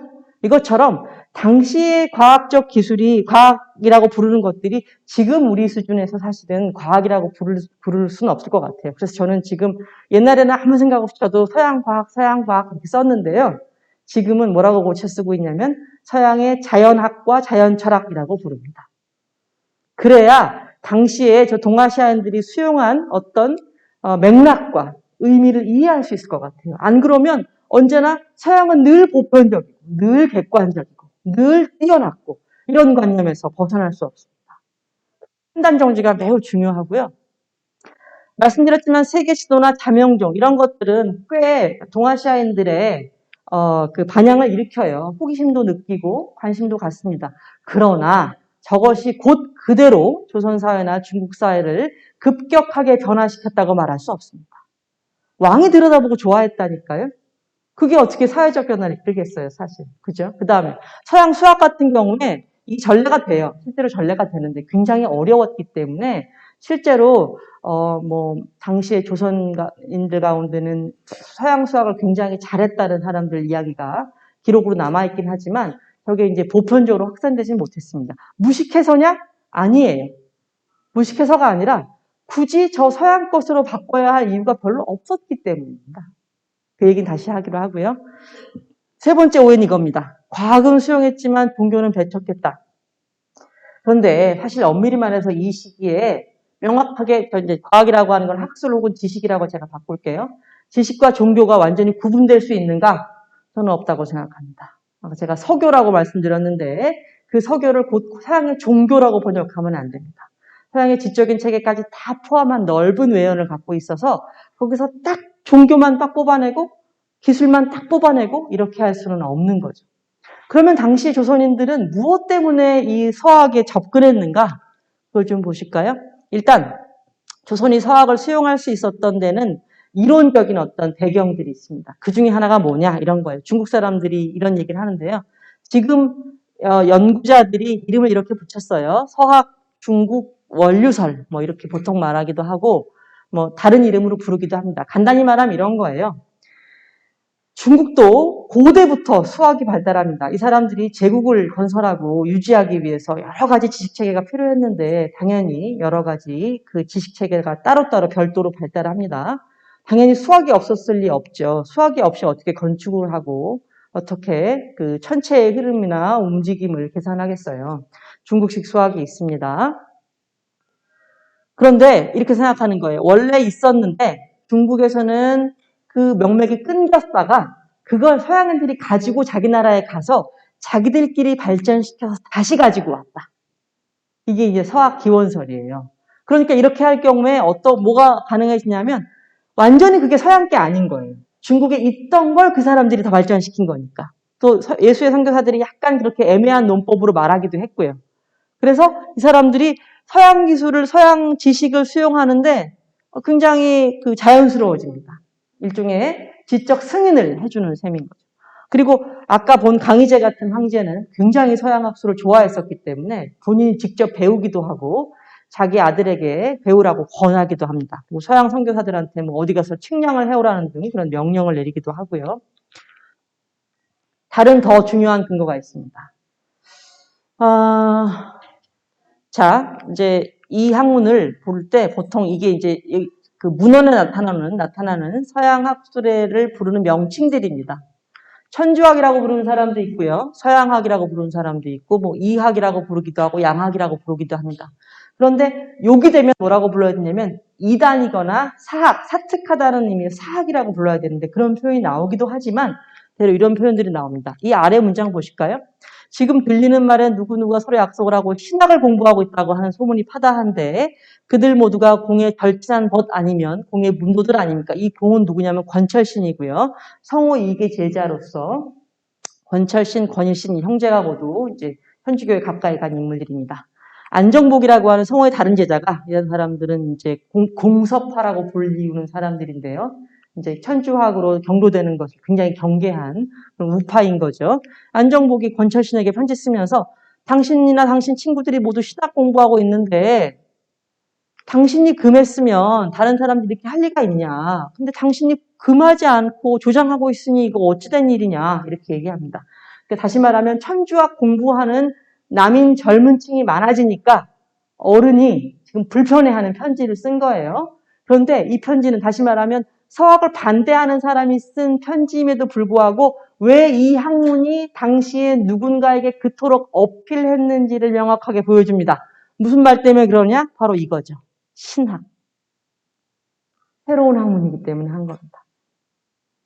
새로웠고 새로운 자극이 되었고 자기들이 고민했던 문제에 대한 뭔가 새로운 창을 열어주었기 때문에 이 사람들이 여기 접근했던 이유는 자발적인 의지로 이 공부를 했던 이유는 자기들이 문제 삼고 있었던 어떤 영역에 대해서 이전에 다른 책이, 다른 지식이 주지 못했던 새로운 방향을 주었기 때문일 겁니다. 그러니까 이 서학은 조선에서 이단일 뿐만 아니라 동시에 신학이기도 했다는 거고요.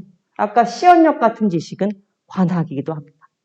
이 학문의 성격을 우린 충분히 더 긴 시간, 더 넓은 문맥에서 이해할 필요가 있습니다. 곧바로 서학하면 탄압, 유배, 박해 이렇게 떠올리면 사실은 조선인들이 왜 여기에 나아갔고 왜 이걸 공부했고 왜 탄압을 받고 죽음에 이르기까지 이 공부를 했는지를 설명할 수가 없습니다. 종교만 가지고 얘기를 하면 사실 실학 갖고 얘기할 필요가 없죠. 실학은 종교가 아닌데, 그죠? 그래서 교회적인 문법이 있겠지만 그 내부에 설명하시는 방식이 있겠지만 조선에서 서학은 훨씬 더 넓은 지적인 문제로 이해하고 시대적인 변화로 이해해야 될 필요가 있습니다. 제가 빨리 가겠습니다. 아까 말씀드렸듯이 숙종은 아예 자명종에 대한 글을 남기기도 합니다. 굉장히 기뻤나 봐요. 재밌었나 봐요. 그래서 글을 여러 번 씁니다. 그리고 이 사람은 이제 넘어가겠는데요. 이 무명자 윤기라는 사람은 성호의 거의 마지막 제자쯤 되는 사람인데 서학을 굉장히 비판한 사람이에요. 매우 비판한 사람임에도 불구하고 이 사람 리마두가 천문지리를 비롯하여 천하의 일에 통달하지 않은 바가 없었다는 말을 듣고 와 대단하다. 신묘하고 지혜로운 사람이구나. 이렇게 생각했대요. 심지어 서학을 반대하는 사람조차 이 사람이 갖고 있는 어떤 지식의 수준은 인정하는 거죠. 이게 바로 당시의 조선인들 중에 일부 학자들이 왜 이 공부로 넘어가는지를 잘 보여줍니다. 하산이 바로 그런 인물인데요. 대표적인 인물인데. 자, 이 글은 사실 이 사람이 뭔가 천주교에 접근했다는 이유로 여러 가지 이제 곤혹을 겪은 다음에 정조가 관직을 하나 주거든요. 근데 그 관직을 사양하면서 쓴 글입니다. 그래서 비방에 대해서 변호하고 동부승비라고 제수받은 벼슬을 사양하면서 쓰는 글입니다. 유명한 글인데요. 거기서 이렇게 말해요. 제가 이 책을 본 곳은, 이 책은 주로 천주시리 이런 책인데, 서양 책을 본 곳은 되게 약관 초기였는데, 이때 형수의 제사에 가면서 사돈인 이벽이라는 인물과 함께 배를 타고 가다가 그 뱃속에서 천주시리 이야기를 듣거든요. 뒤에 보실 건데 그때 얘기입니다. 이때 원래 일종의 풍조가 있어. 그 시기에 풍조가 있어서 천문역상가, 이게 이제 서체 바꾸면서 글자가 안 나왔는데요. 천문역법이에요. 천문역상가와 농경수리의 기계, 식량 추업의 방법 이런 것들을 말하는 자가 있으면 세속에서 서로 전하면서 일가 이렇게 해박하다 하였고 신은 그때 어리고 어리석어 혼자서 이를 사모했습니다. 자기가 왜 천주학에 나아가게 되었는지를 변명하는 거예요. 무엇 때문이라고 말하냐면 천문역상, 농정수리, 식량추업 다 일종의 지금으로 치면 과학 혹은 기술에 관한 것들이죠. 이런 관심 때문에 나아갔대요. 이게 이제 이 한쪽 측면이면 다사는 이것만 읽진 않았던 것 같아요. 다음 글을 보시면 다산의 다른 마음도 알 수 있습니다. 이것은 선중시 묘지명이라고 해서 이제 형의 묘지명으로 쓴 건데요. 보세요. 일찍이 이벽과 교유하다가 역수의 학이 있다는 말을 듣고 기와원본을 연구하여 그 정미하고 오묘한 것을 분석하였으며 마침내 새로운 서교의 말을 듣고 매우 기뻐하였다. 여기는 기와원본, 역수 이런 것들이잖아요. 일종의 자연학적인 관심으로부터 출발했는데요. 문제는 뭐냐? 보름날 맏형수의 기제를 마치고 형제가 이벽과 함께 배를 타고 내려갈 때 그 배 안에서 천지조화의 시작, 형신생사의 이치를 듣고 황홀하여 망연자실할 정도로 놀라웠다. 그래서 마치 은하수가 한정 없는 것 같이 여겼더니 서울에 와서 이때 이덕조, 이벽이라는 사람은 그 명동 어디에 하숙방을 얻어놓고 공부를 하고 있었는데요. 찾아갑니다. 찾아가서 시의, 천주시리, 칠극 이런 책을 읽고 열심히 읽었답니다. 이게 이제 다산의 두 축인 거죠. 한쪽 축은 뭔가 자연학적인 관심, 지적인 호기심이었고 다른 한쪽은 천지조화, 형신생사 이런 이치, 일종의 종교적이고 혹은 철학적인 관심이 다산을 움직입니다. 이런 식의 지적인 관심이 이미 있는 사람이었고 그 관심을 충족시켜줄 만한 새로운 자원 역할을 했기 때문에 당시 서학이 조선의 어떤 젊은이들을 움직였던 거죠. 그러니까 이 사람들은 누가 시킨 것도 아니고요. 억지로 한 것도 아니고 그리고 출세를 하기 위해서 한 것도 아닙니다. 오로지 자기가 생각하는 학술적인 혹은 지적인 혹은 정신적인 공허나 갈증을 해결하기 위해서 자발적이고 능동적으로 저 세계에 나아갑니다. 다산 얘기를 제가 좀 드릴까 했는데 조금 길어질 것 같아서 요건 이제 다음 강의에서 다산 얘기를 더 본격적으로 해주실 선생님들을 위해서 이 부분 남겨두겠습니다. 그리고 이제 마지막 얘기로 정리를 하겠습니다. 자, 제가 이제 긴 시간을 말씀드렸는데요. 크게 결론이 있다면 전 이런 겁니다. 이 시기에 어떤 일이 있었고 누가 뭘 했고 무슨 책을 썼고 하는 그런 정보들을 이해하는 것도 물론 중요하지만 그 정보들을 구축해서 저희가 어떤 결론에 이를 것인가 하는 것이 저의 중요한 관심사고 또 제가 여러분들과 꼭 나누고 싶은 이야기입니다. 일단 저는 이 서학이라고 하는 것이 조선 후기에 어떤 지적인 변화를 이끌어내는 중요한 견인철학가를 했다는 사실은 인정합니다. 매우 중요한 사실입니다. 그러나 이때 우리가 반드시 이것을 검사하기 위해서 벗어나야 될 두 개의 홀이 있습니다. 이게 뭐냐면 근대성과 과학이라고 생각합니다. 이 근대성이라는 말을 앞에 붙인 한 서양은 언제나 앞서 있고 늘 표준이고 늘 보편적인 그런 지식체계를 가진 더 강자가 됩니다. 그런데 말씀드렸듯이 동아시아의 어떤 사람도 서양이 더 강해서 그걸 배운 사람이 없고요. 어떤 부분에서 지식이 새로울 수 있고 또 어떤 부분 더 정교할 수 있다는 점도 인정하지만 기본적으로 이 사람들이 자신들이 원래 갖고 있었던 체계가 없었다면 결코 수용하지 못했을 정보인 것도 맞습니다. 다시 말씀드릴게요. 학문은 어떤 체계가 있고 범주가 있잖아요. 내 범주에 납득이 되는 것만 수용한다는 말이에요. 그렇지 않을까요? 그러니까 서양의 것들이 서양의 책에 그대로 들어온 적이 없고요. 언제나 자기네 원본에서 조각이 나서 동아시아의 원래 책에 흡수됩니다. 이건 매우 중요한 문제 같아요.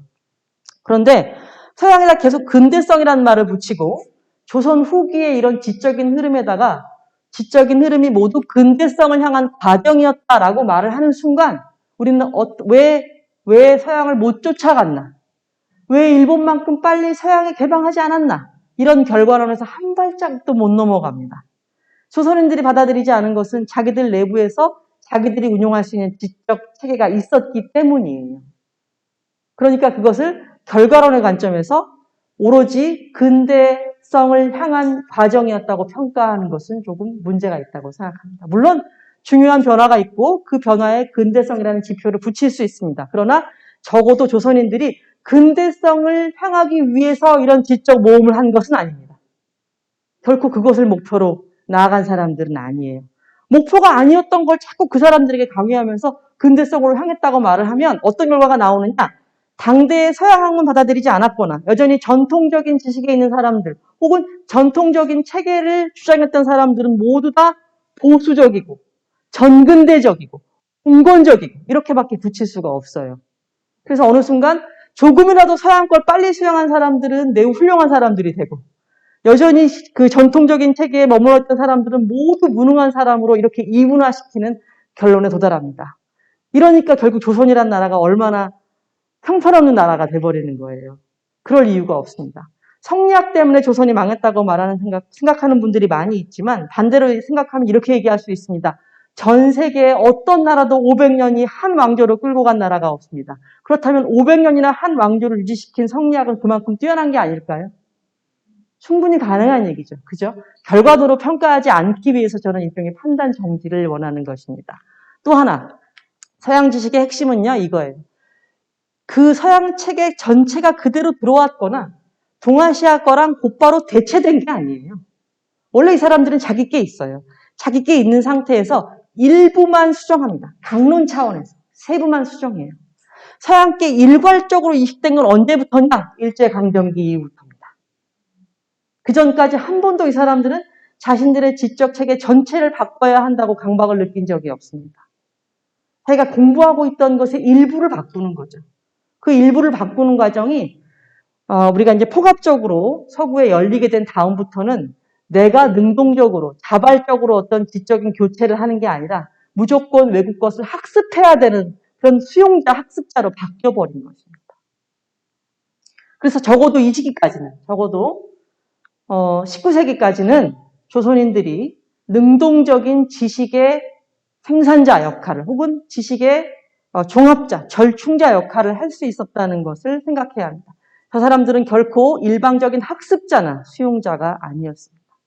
조선이 어떤 방식으로 외래의 학술을 수용해서 자기 방식으로 절충하면서 새로운 길을 내려고 했는지를 이해해야지 왜 받아들이지 않았나? 왜 이렇게밖에 못 받아들였나? 왜 다 받아들이지 못하고 일부만 잘못 받아들였나? 이렇게 평가해서는 안 된다는 것입니다. 이 사람들이 나아간 동기, 목적, 의도를 평가해야지 그 결과가 얼마나 서양에 가까운가로 평가해서는 안 된다는 얘기죠. 그래서 더 큰 건 이겁니다. 사실은 이 사람들은 기본적으로 성리학에 기본한 사람들인데요. 서양 것이 들어왔다고 해서 갑자기 이념이 반한 게 아니에요. 그냥 내부의 것들과 절충되면서 혼합된 부분이 굉장히 많이 있습니다. 그래서 이 절충과 혼합을 동아시아인들의 지적인 자발적 노력 이렇게 평가할 수 있어야 저는 조금 중립적일 것 같다고 생각이 듭니다. 그래서 결과론적 관점에서 근대적 평가를 하는 이런 식의 판단에 일단 우린 정지를 할 필요가 있고요. 그래서 이 시기를 좀 더 풍부한 맥락으로 복원해서 다양한 맥락으로 보면서 이 사람들이 왜 했나, 그래서 어떻게 됐나를 조금 더 지켜봐야 될 것 같은데 핵심은 이거죠. 어떻게 했다? 그래서 어떻게 됐다가 아니라 도대체 왜 했나? 왜 이걸 공부했나? 아무도 시킨 사람도 없고 아무도 강압하지 않았는데 왜 누군가는 자발적으로 이 학문, 이 종교에 나아갔는가? 그 동기를 읽어주면서 그 맥락을 설명해 주는 게 아마 저희 같은 학자의 일이고 그걸 이해해 주시는 게 우리 세대의 일 같습니다. 그래서 최종적으로는 결국 동아시아 지식의 또 하나는 이제 마지막은 당시에 서양 지식이 동아시아에 일방적으로 온 것만은 아니고요.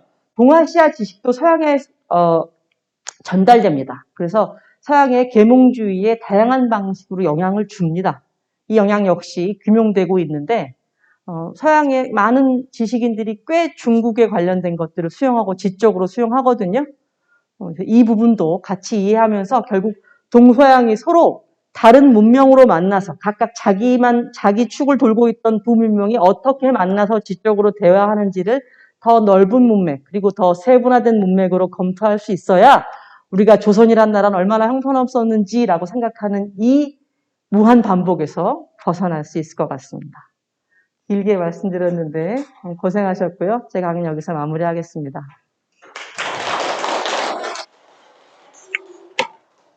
질문이 혹시 있으시면